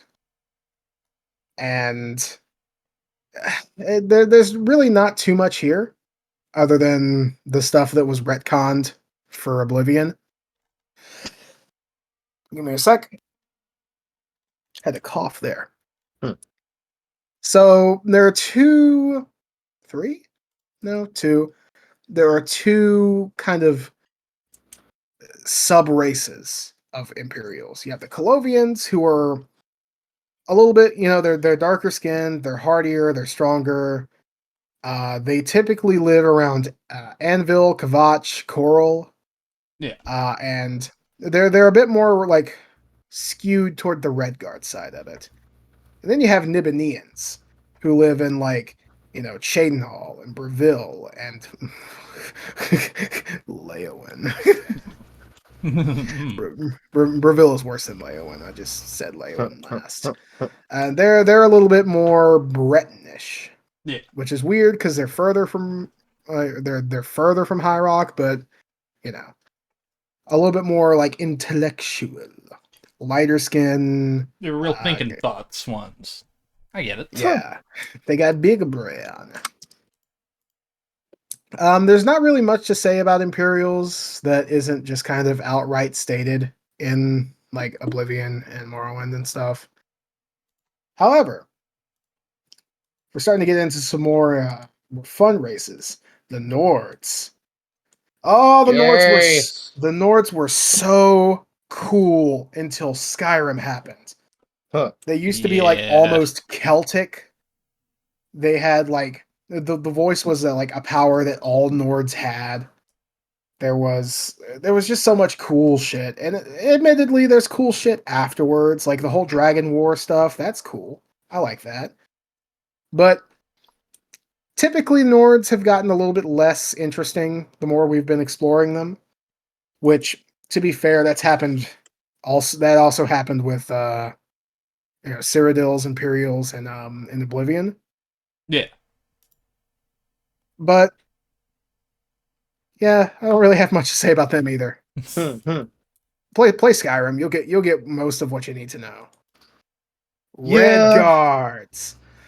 Red Guards Love are Red Guards. a preferred race for me, and I think my favorite character I ever played in Morrowind was a Red Guard swordsman guy, and yeah, it's good fun, buffs. I don't know. I guess it all depends on your play style, but works for me. Yeah. Red Guards are so cool. I love Red Guards. So, Yeah. a brief history of Red Guards. So, Oh yeah. Red Guards currently reside in the continent, the province of Hammerfell, which is mostly desert, jungle, and some mountains. They used to live in Yokuda, which is an island that's off to the west Yeah. of High Rock and Hammerfell. It collapsed. I'm pretty sure because of. I'm pretty sure it's for natural reasons. We might actually find out in the Elder Scrolls 6 if the rumors are true and it takes place in Hammerfell. Right. But the sinking of Yokuda is a bit of a mystery currently. Now, before they were Yokudans, they sidestepped in from a previous universe cycle. Oh shit. So Elder Scrolls has these things called kalpas. I'm pretty sure that's just a generic like term for like anything like a universe cycle. Yeah. And the current one was due to end in Skyrim, but the Dragonborn stopped it. The previous one is where the Yokudans originally come from, and they sidestepped. They essentially sidestepped in. Let me find the exact. Where is it? History. So I think it's called the Long Walk, and they came with a race of elves called the Left-Handed Elves. Fucking bitches. Fucking heretic left-handers. So eventually, the Yokudans genocided the Left-Handed Elves. It's I'm absolutely butchering it, but Redguard lore is some of the most interesting in the entire series. It's amazing. They have sword singing, the crowns and the forebears. The forebears are basically the original warrior class, and the crowns were kind of the crowns are more traditional. The forebears are a little bit more okay. Let's change a few things. Yeah. Yeah. So the forebears are they're typically the ones that you see out and about outside of the outside of Hammerfell. They're the ones who embrace new ideas and stuff. The crowns are very much they're very much set in their ways. Oh geez, what else? The Lotunics, which I'm pretty sure they appeared during the Warp in the West. I'm pretty sure. And those were led by King Lotun, who is in Daggerfall. You meet him. Oh yeah. Actually, do you meet him, or is he the one that's missing? No, you meet him. So they follow him. There's so much else. Like you can go into detail about sword singing, the entire the entire history of the Long Walk. It's a lot to talk about, and I'm very tired. We definitely need to do another episode of this, because there is some really cool stuff with Redguard lore. There's also just an image here on like from the official cookbook, Redguard rice, which looks kind of delicious. I'm gonna have to Oh look at wow, this. yeah, that does look good. I'm gonna have to look at the official Elder Scrolls cookbook at some point. Ooh, got another cough. That does look really, Alright. really fucking good. Yeah. So And now moving I'm on. hungry. I'm hungry too. Ah, So the Yeah. Altmer, the High Elves, they call themselves cultured people. fucking dorks. I don't really have much to say about the High Elves. You can pretty much glean a lot of them from looking at the Thalmor and Skyrim. Stayed pretty true to what they were originally. Elder Scrolls Online kind of takes a bit of that, and from what I remember, just kind of steps on it. Because like there's a lot of really cool Altmer lore that's in like Morrowind and Oblivion and stuff, where they have like buildings made of poetry and shit like that. Like this really like insane shit That that is fucking wild. admittedly is pretty hard to realize in a convincing manner, especially in an MMO. So sure. But the big thing I want to talk about with the Altmer is that they think they're gonna find their original fatherland, Aldmeris. And holy shit, Aldmeris does not fucking exist. Ooh, shit. I'm pretty sure that's not like officially canon. I'm pretty sure it's like, maybe it could exist.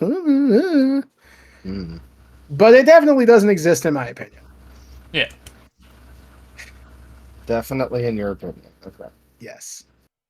The Okay. Bosmer. The Bosmer eat people. The Bosmer are cannibals. They don't eat vegetables because Oof. because plants are life. I guess I don't know. The Bosmer are weird. They're Aren't very the Bosmer short. the ones? They're the ones that people really want to have the game based in the fucking tree village or whatever. There's Somerset Isles, I think. Valenwood. Valenwood. Right. Somerset Isles is the Altmer, the High Elves. Okay. Right. Yeah. Valenwood would be pretty interesting, but I feel like they'd have to like pair it with elsewhere to like get first of all a good like diversity of landscape I as well mean, as size. that's never stopped them before with the jungles of fucking Cyrodiil, you know? Well, well, yeah, but at least you have the snow in Cyrodiil. At least you can go up north and like Yeah. to the swamp in the south, Yeah. at the very least. But like Valenwood, as far as I know, it's all forest. But there's a little bit of interesting stuff. There's like cities made entirely of trees and all of that. There's the Wild King. They worship Hircine and Hermaeus Mora. All of that stuff. It's really cool. Oh shit. Yeah. And then we have the Dunmer. The Dunmer are, if not the most interesting, definitely the most fleshed out in an interesting way. Because they used to be the Chimer, Chimer. But then the Tribunal, which is Almalexia, Sothasil, and Vivek, essentially.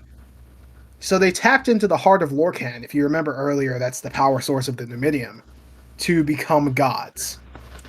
And they kind of ruled over Morrowind for a while. And then Azura, who was one of the Daedric princes, the Daedric prince of the Twilight, of Dusk, essentially said, okay, oh, you want to be gods, huh? Oh, you want to be gods, huh? And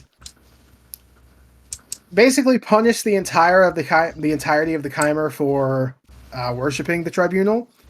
And Azura's punishment was making them black. Oh no. Oh boy. What a shame. Yeah, so that's why in Tribunal, if you look at Almalexia, she looks more like a high elf. Hmm. Because oh geez, when was this? During the Mythic era, the followers of Trinimac. Was it the no? Hmm. Hold on, it's Veloth. Okay, so Veloth went over to Morrowind, and then we'll get to Trinimac later. So Veloth left the Somerset Isles to, I think, look for Aldmeris, but instead they found Morrowind, and they were like, fuck it, let's just stay here. Yeah, it works well enough. Giant ash volcano, you know. Yeah, so that's why you'll see Almalexia, and she looks a little bit more like a high elf because she's a Chimer, not a Dunmer. Oh shit. Interesting. And that's why Vivek is half and half, because I'm pretty sure the reason is he's showing solidarity with his people. Makes sense. So next we have the Argonians. Oh boy. The Argonians are weird. People They're like- talk about them. Yeah, they're like they're swamp lizards who worship the Hist tree, and the females have boobies which carry Hist sap, and that's the reason. It's definitely not because someone at Bethesda was a scaly. Nope. Not at all. What are you talking about? So they call themselves the Sex Heel. The Sex Heel. Sex heel? What? Fuck yeah. Sax Heel. Saxleel. People of the root. I see. And they're kind of made of the Hist, I think. I'm not I'm not as up to date on the Beast Folk lore as I am with other stuff. They have the And tree dicks. That was the famous one. Yeah. Well, doesn't the that's fucking don't the Khajiit also have something wacky about them too? we'll get to that in a sec. Yeah. So we'll get a lot more in depth with this later. I'll admit I didn't prepare much for this because I was Yeah, busy that's fixing fine. the thing with Daggerfall. But yeah, it's I'll admit I don't know that much about the Beast Folk, the Khajiit and Argonians. Right. However, I do know that the Khajiit famously have barbed penises. Right.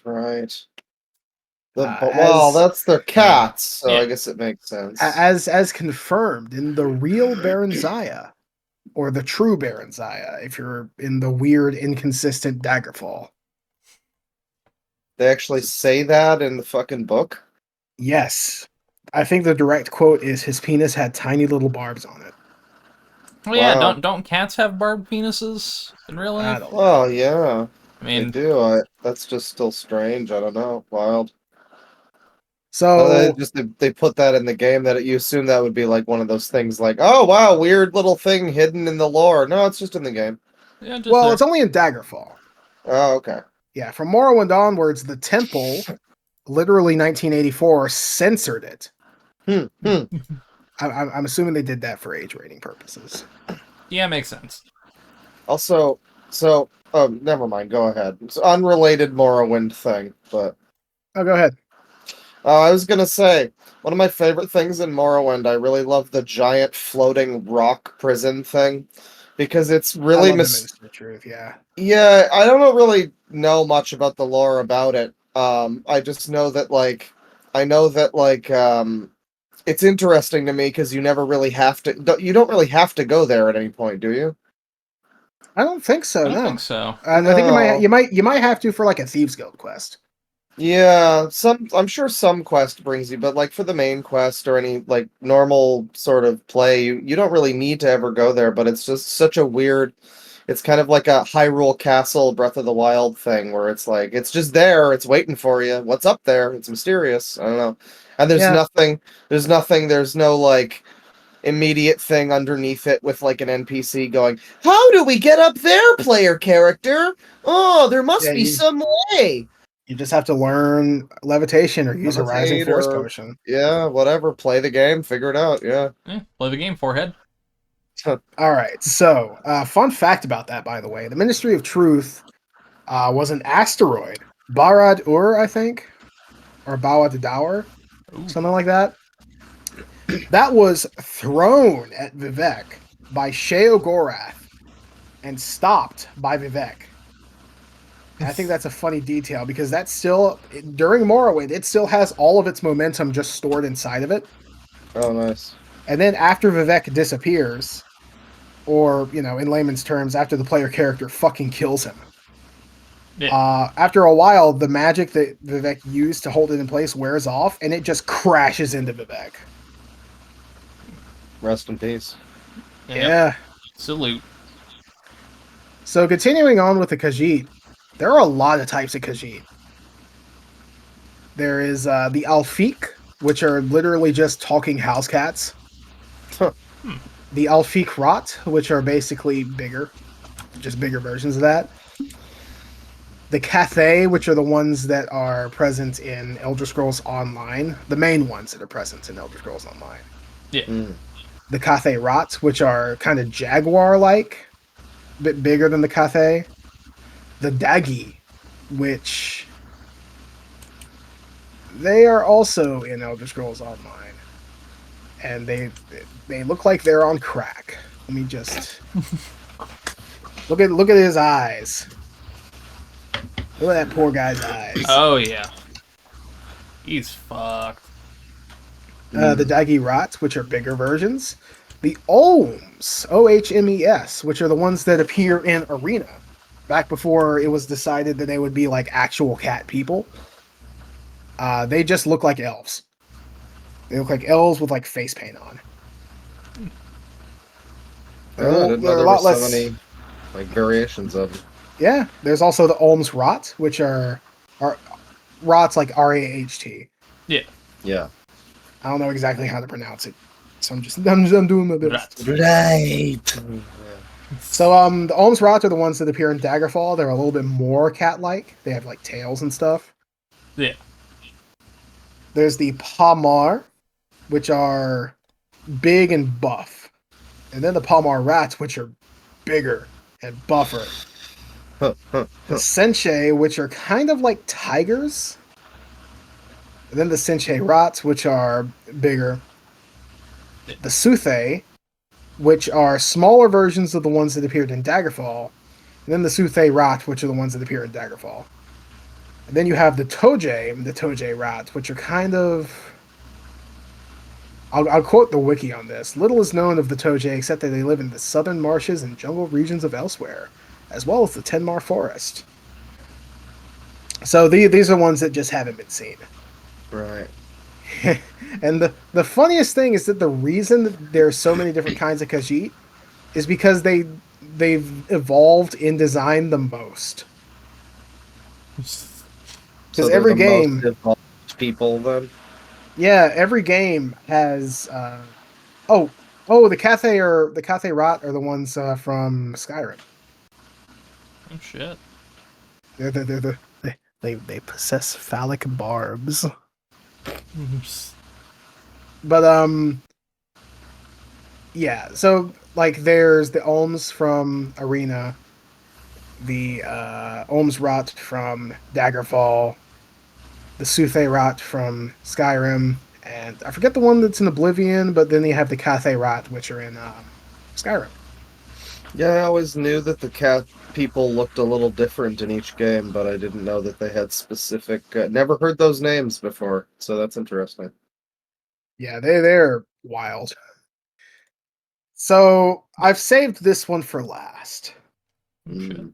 The Orcs, the Orsimer, because they have the funniest goddamn origin of any race in the Elder Scrolls.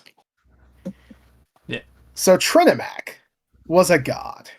Trinimac was not really on the level of the Divines, but also not exactly a Daedra.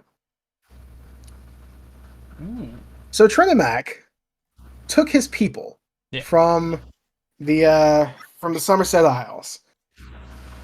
And Bohemia didn't like that too much. No. Okay. I got that a bit wrong. So Veloth, you remember him, the leader of the Chimera, left Somerset. Trinimac didn't like that. So he followed them. And then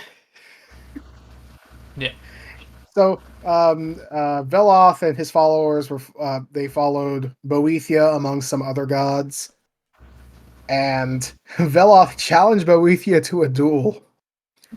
And then, just as it was about to end, Mephala stepped in and was just like, fuck you. Basically causing him to lose the duel. Yeah. And Go ahead. And then Boethia eats Trinimac. Oh, neat. Gets him out. And Trinimac becomes Malakath. Well, that's a good origin. And that's all of his followers became. I believe they were also shit out. Yeah. And that's the origin of the orcs. Oh shit! They are literal. They're literal poop elves. Hell yeah. Yeah, it's interesting that they made the orcs. I just think it's kind of interesting that they're technically elves in this series, because orcs are always like scummy goblin people or whatever in whatever fiction, Lord of the Rings. They're like made of evil or something, but here it's just like weird corrupted elf people, I guess. Well, that's the thing in at least in the movies for almost said Elder Scrolls for what you call it? Fuck, Lord of the Rings. Yeah. They were still corrupted elves, as far as I know. Were they? Okay. Yeah, they were like elves that were. Then, yeah. Yeah, they were like dead elves that were like corrupted with like Sauron's evil Right. wizard So that's more powers. of like direct necromancy, whereas this is kind of like a curse Shitting. on the whole race or whatever. Yeah. Yeah, I was gonna say shitting, but that works too. I guess so. Yeah. Oh, So shit. that's all I had to say about the races. Do Well, we? Yeah, I yeah. had a question about the what are they? There's the country that's not Tamriel, that's like to the north or whatever. Is that Akavir At or Mora. At, Atmora, right? yeah, at Mora is where the humans originally come from. Oh Ah, Uh, shit. I think it was like a really bad winter or something that caused uh oh geez, what's his name? Was it Eastmere? Eastmere. Hmm. I'm pretty sure it was Eastmere. No, Eastmere was yeah, Eastmere was Tiber Septim. Okay, I'm just a little bit stupid, don't worry. It was it's confusing. God, what was his name? Fuck. Oh, Yeah. 500 companions guy. Shit. 500 companions. Who was it? Come on, lore master. I don't know the Yeah. answer. I do not know No, no, either. So no. I'm gonna say I know the name. It's just not coming to me. It's Unix. He knows this. Ysgramor. Ysgramor. Ah, Ysgramor. The guy who led the companions. right. Him and his 500 companions basically came down to Tamriel. And they were like, hey, this place is warmer. Let's go here. Keep in mind, they landed in Skyrim. But yeah, that's where the humans come from at Mora. Apparently, there's still people there. yeah. Yeah, I've always been curious about that because there's supposed to be like fancy weapons and stuff from that. I think I've had some before that are like, oh, that's supposed to be from some area that's like not even part of the playable world that this fucking series has ever experienced, you know? There are some of those from Atmora, but mostly you're probably talking about Akavir. Yeah. Akavir's weird. We don't even know what it looks like. All we know is that there's Are some they like races. spider people or some shit? I swear Are there's like a there? spider people race or something weird like that that's like I don't off to think the there are any fucking side. spider people. However, there's the Kapotun, which are tiger Khajiit, Mm. the Hmm. Tangmo, which are monkey guys, and the Love Ooh. the name, the Seisi, tongue mo. yeah, and the Seisi, who are basically snake people. That might be what I'm thinking of. Yeah. Yeah, that's So interesting. I would love to see more of that kind of stuff in yeah, the next one. we're never gonna explore Akavir, which sucks, but No, but some it'll be people nice if we do. there or something, you know. Yeah, so Uriel Septim, I think the fourth, went over there and tried to conquer everything, but failed miserably. Like miserably. Yeah, as a Wheel of Time fan, there's a country there's the main world of Wheel of Time, which doesn't have a name actually, so people just call it Rand Land, named after the main guy Rand. But there's the main world, and then there's this country way off to the side called Shanchan that has like the most ridiculous off fucking beat like descriptions of insect monsters and just a culture that's supposed to be like southern fucking drawl Japanese Texans, and you never go there, and it's such a cock block, it's insane. And that's kind of how I feel with some of that stuff in Elder Scrolls. Like, oh man, this place sounds awesome. Even in fucking the series, like in Tamriel, like, oh man, I'd love to go to fucking, I don't know, Somerset Isles or something. I'd love to go to elsewhere and fucking get lost in the weird swamps, but not gonna happen. All Yeah. right, so quick correction: it was Uriel Septim the fifth Ooh. who invaded Akavir, Mm. and yeah, it went bad. Huh. It lasted oh geez, like I think they left and it took them about 10 years to get there. Yeah. And then they only stayed for like 6. which, given how long it took them to get there, that's not a lot. It's probably not a successful invasion, no. Yeah. Yeah, it was rough for them. Uriel the Fifth, I'm pretty sure, died in that whole deal. I mean, wouldn't So surprise yeah, me. crazy, crazy that he thought he could just throw down with some snake people. Yeah. Yeah, and Uh, plus that took place out of Tamriel, so none of that was on screen the whole time. He wasn't able to even see what was happening. It was very well, unfortunate. to be fair, this was all before even the first game. Oh, okay. All right. That's interesting. Yeah, it's a Uh, very detailed world, to the point where it's almost disappointing how, I don't know, limited the scope can kind of be sometimes. And I mean, like, even within, like in the games, rather, like, you'll get to, oh, Skyrim, well, maybe they'll do something with the Celtic Nords. No, they're just normal Nords now. yeah. They kind of scale back things that could be really cool because they'd be too cool to actually do for Bethesda. Yeah. Oh shit. Fun fact. According to Todd Howard, one of the original Skyrim design drafts, one of the original Skyrim design drafts, Uriel the Fifth returning. Okay, I'm gonna correct this grammar.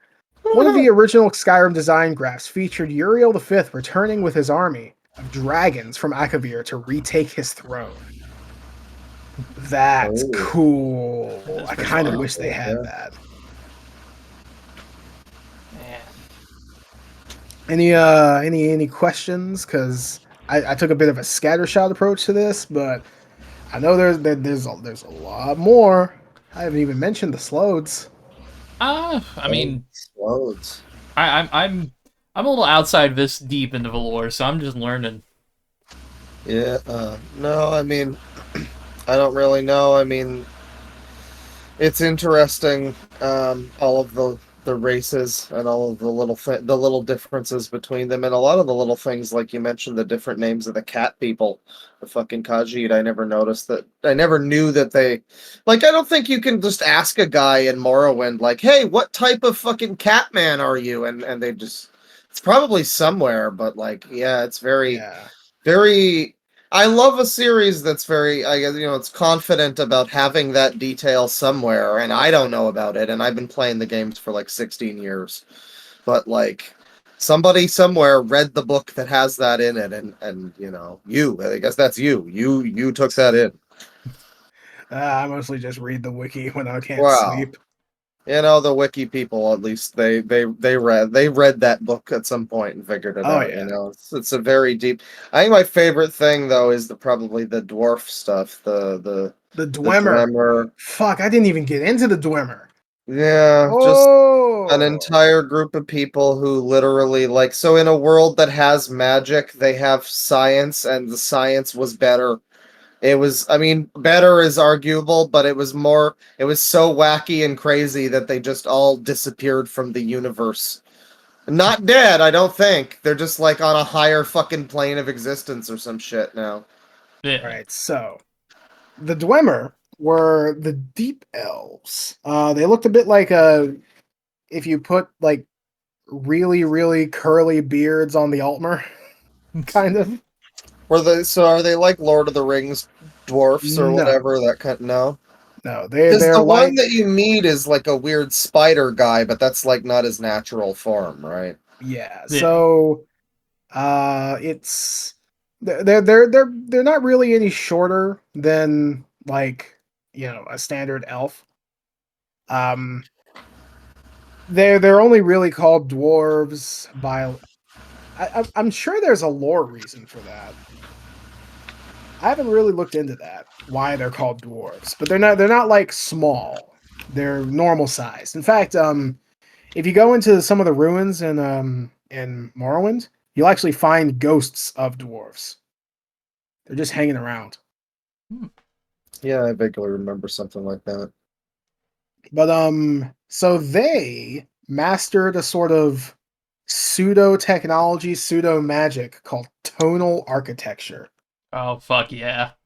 which is Is that anything like gyromancy? no. It's sound based like mechanisms. Mm. So at the height of their like power, like the halls of all the Dwemer ruins would just sing with music. And they would do all sorts of crazy shit with the music itself. Like the Heart of Lorcan was not the Heart of Lorcan. The Numidium was like powered by the tonal architecture. It was crazy. So they built the Numidium. They built it fully, and then they they basically activated it with the Heart of Lorcan. And in that moment, they all disappeared. Oh shit. Nobody knows where they went. They could have It is a died. mystery. They could have died. They could have passed on to the Aetherius. They could have been trapped in some sort of plane of oblivion. We don't really know. But they just kind of left one day. Yeah, and It's left behind a bunch of ruins filled with weird spider robots and fucking, again, singing technology. mecha creatures and shit, and lava. How you guys doing on lava? The Dwemer are cool. Yeah, except for the They're one that you meet who fucks his daughters. no, Yeah. Oh, that's not different guy. him. That's a different, Yeah, yeah. that's Divaith. Yeah, yeah, no. Divath What is the? Fear.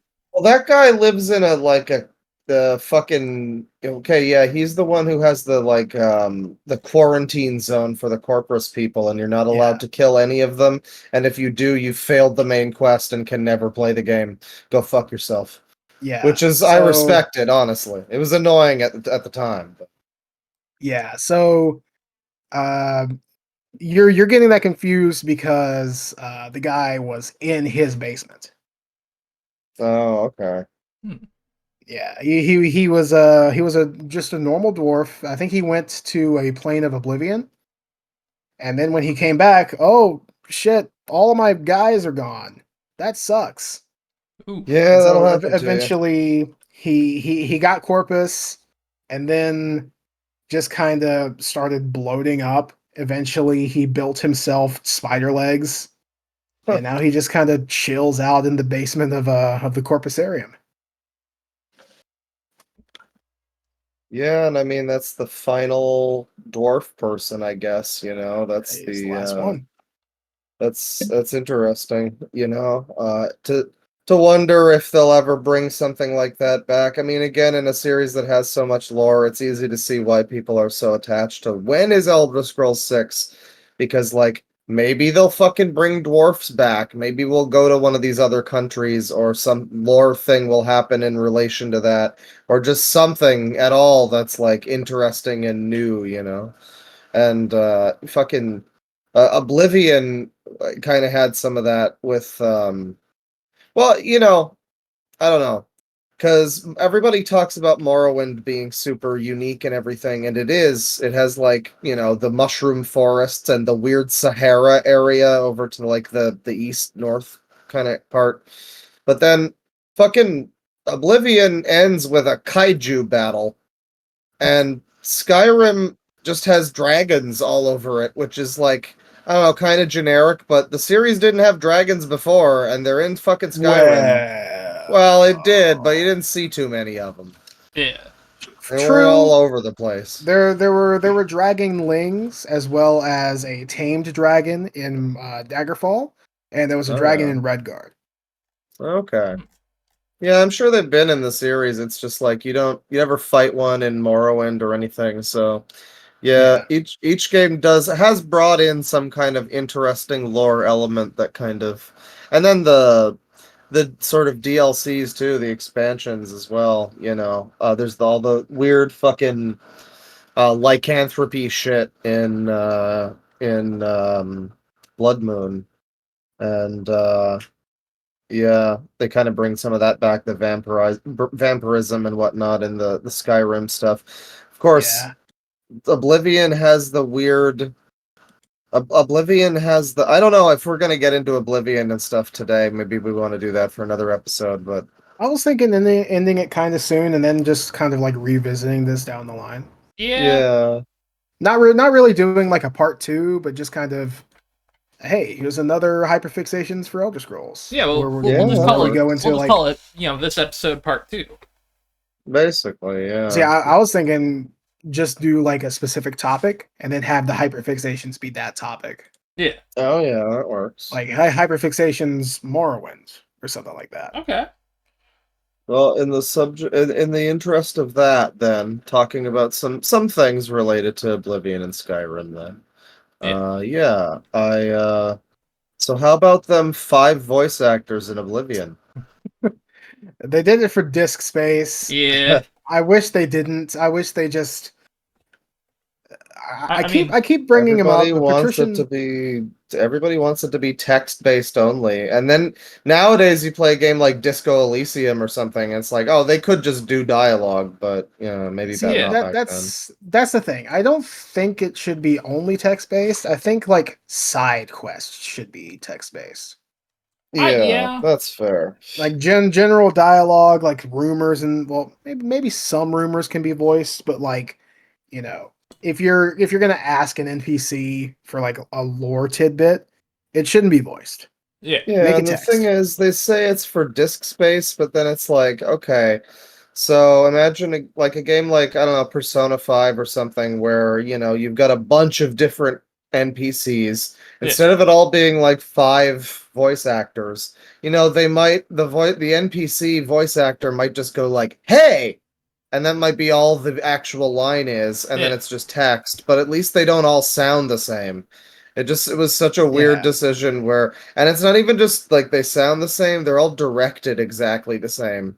So it's Yeah. not even like this actor is doing a slightly different accent with this character. No, they're all just, that's the high elf actress lady, that's the Nord man, Well, that's yeah, the fucking. they'll elves. give him like a stock amount of like lines and then just pull from a queue. Yeah.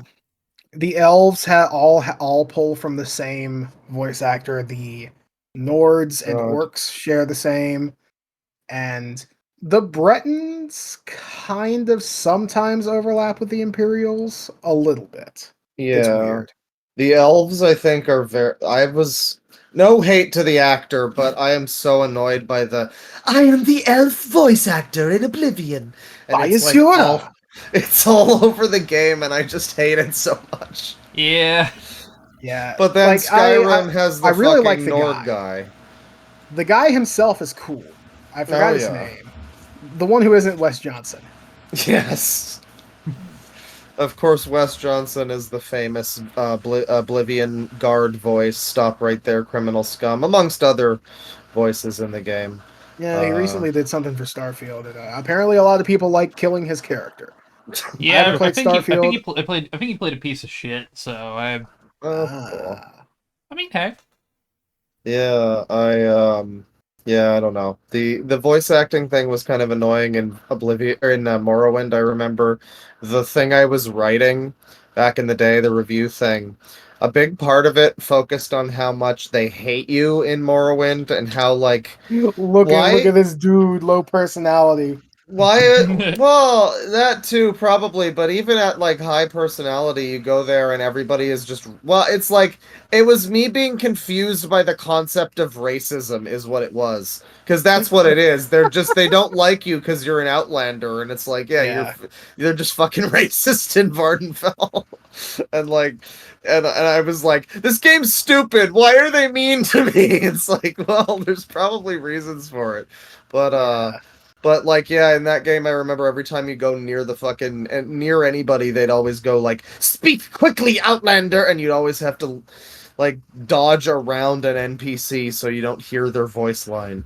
Oblivion and Skyrim both made strides to be a little better at that, but they still have problems. And I don't know, the whole voice acting thing, presentation has never really been Bethesda's thing. I think we can all agree. Yeah. The animations are bad, usually. The like UI is often not great. People like the UI from Morrowind. I don't think it's that good. I think I it's the love best. I love the Morrowind UI. Like maybe looks wise, it's not perfect, but like functionality wise, it's Yeah, amazing. I like the well, I like the resizing windows and some of that stuff. The inventory is awful. I hate the inventory. You can sort it a bit and it can be fixed, but it's just I don't know. It's functional and it's the best in the series. It's a lot better than the controller focused ones from later. But Yeah. yeah, no, I mean the presentation in general. I remember there used to be jokes all the time about like Todd Howard just hired his friend from high school to do all of the animations. So that's why everybody in Fallout 3 looks like that. And I don't know how true that is, that it was like a bunch of nepotism and Todd was like, "Hey, you're my friend, you write this quest." I don't know how necessarily true that was, but there's always been a thing is like, wow, the fucking running animation in this looks like you're holding one in. Like, it looks like you need to go to the bathroom pretty hard in every one of these games, Hey, don't basically. don't don't don't judge him. He's got to go. You know, when you got That's, to go, you can't spend time looking good. yeah. It's gonna Ikarian flight out of there and shit yourself on the way. Cause a little rainstorm over Balmora. I wish I knew more about the series. I feel like I've just been super quiet this whole episode. Oh But no, that's fair. I'm gonna be super quiet for ones in the future. oh yeah, when we get to Yeah. COD Zombies, it's really just gonna be me talking. Fuck. Yeah. We're all just learning, yeah. Yeah, but I really want to replay, like, when you guys were talking about Daggerfall, it actually started getting me to look at the fucking mod. Yeah. Yeah, so Daggerfall Unity is fantastic. Made by a brilliant Australian man who is insane, and I love him. Yeah, the overlap of brilliant and insane is pretty strong in Australia. oh yeah. Fuck. There's a lot of crazy Australians, but hey, respect, you know? There's some good ones. He must be one of them. I don't know. Yeah. I'm probably gonna give this a shot soon. Hell yeah. Yeah, go for it. I'm playing it now. Ah. All right. So I think with that, I think I'm about ready to wrap up. Yep. Yeah, that works. Well, folks, again, with that, like we mentioned at the start, there is a giveaway, $150 worth at cushydreams.com. Use code It's LOUD25. seriously like I wish I had money Yeah. to enter myself into this giveaway. It's a Huh. damn good giveaway. Yeah, Yeah. like like that's depending on how much you spend, it's going to be more than double what you're like spending. Oh, yeah. You're going to be getting because of all of this free stuff. I mean, it's one of those things that just because you're learning, like, you know, you're learning how much you could spend on this kind of stuff, and then, oh, wait, hang on, you hit this thing and you save a fuck ton of money. I'm high. God, I'm high. I'm sorry. I fucked that up. Understandable. I'm gonna cut that out. But yeah, again, Cushy Dreams, you know, they're good product, they're, you know, high quality product, and again, $150 worth Free product. of free product. You get a Yeah. chance to win all of that. Yeah. So again, put you know, you could try the gummies out. They're really good gummies. You could buy one of the pre-rolls and give that a shot, and then you try it, you like it, and then you get a phone call. Hey, guess what? You just won. You just won everything. Yeah. Phone call Literally or every email. item Phone in call or the email, world. yes. You've won it. Yeah, you won. It's like hitting the lottery, but better because it's not a scam. Lottery's fucking scam. Yeah. Like, you know, you buy a scratch off and you won like maybe $1 usually out of after spending like 60. Now imagine you buy a scratch off and you scratch off and oh, you just won $150 worth of weed. Yeah, and you didn't have to spend, $80 just to get this chance. Yeah. All you had to do was buy something from the Cushy Dream store, and then you don't even have to pay full price for it because you get 25% off automatically by using the code that you have to use to enter into the giveaway. Exactly. Yeah, it's a win-win. So there's no way that you're going to be paying full price for whatever you order anyway. Yeah, you're already a winner. You're just going to be a double winner. But yeah. Also, again, go to our Patreon. It's probably been up since the 7th. I'm probably going to put this up even if I fuck up on the ad read. Yeah, it's fine. But yeah, it's been up this entire time. Go to patreon.com/loud Wow. equals funny. And if you're listening on the day of the Skyrim versary, don't play that one. Play any of the other ones. There you go. Yeah. I That mean, one's fine, but Give play the yourself other some ones as well. Daggerfall, play yourself some Morrowind. Yeah. If you really want to play like Redguard, go ahead. look, It's here's the on thing. Game Pass. You've got a It lot is? of time. Yeah, all of them are. It's weird. Yeah. Kind of cool. PC Game Pass, not on Xbox Game Pass, but Yeah, PC I was Game about to Pass. say. I mean, I Port don't. it to Actually, go Xbox, play that'd be fucking cool. Battle Spire on this fucking thing. Honestly, Jesus I wouldn't be Christ. surprised if they do start porting more like older games to console because the Quake remasters have been doing fucking gangbusters. So Yeah. that's Bethesda. The opportunity's there. Just saying. Yes, take your advice from us, Bethesda. Yeah. Hey, Todd Please, Howard. for the love of God, fire Emil Pagliarulo, or at least or at the very least, give him a quest designer role that isn't overseeing the entire game. Please, thank you. Yeah. Let him do a side quest. That's fine. Yeah, let him do side quests. He's fine at that. Don't let him write anybody with children or family of any kind. Just don't. And funny enough, I actually did finally set up our Humble Bundle affiliate link setup. So Ooh. I'll be Bumble! I'll be putting at least Morrowind and Oblivion and Skyrim in there. At the very least That's down cool. below. Because I know they got those. If they might also have Battlespire and Redguard. See if they do. If not, it's fine. You're getting the 3 that everybody know. Yeah. You're getting the good ones, the main ones. I plan on going back and adding it what I can for Silent Hill and I'm drawing a blank right now. Fuck, I'm a little Assassin's Creed. Assassin's Creed, GTA, yep. Yeah, I'll say this too. I don't know if we mentioned this earlier. Anybody who doesn't know, Arena and Daggerfall are free. Like not even just you can pirate them, haha, but they are freely available. You don't have to pay for them. They're free. And obviously Daggerfall Unity is free also, so there's no reason, and it's a game from 96, and literally anybody can play this. There's absolutely anyone with a functioning computer can play Daggerfall. So go check out Daggerfall, and you'd probably play Morrowind too, no matter what computer you have. So you got options if you want to play the series. All right. Well, with that, folks, it's been another Hyperfixations in the bag. Hell yeah. Yeah. Thanks for listening, everybody. Go out there and fucking chim chiroo. Go play an Elder Scrolls game. Kim. Yeah. Play yourself some Daggerfall. That's my recommendation. I love Daggerfall. Yeah. All right. And with that, penis barbs. Barb penises. Tree dicks. Yeah, tree dicks. 3 dicks. Yeah. All right.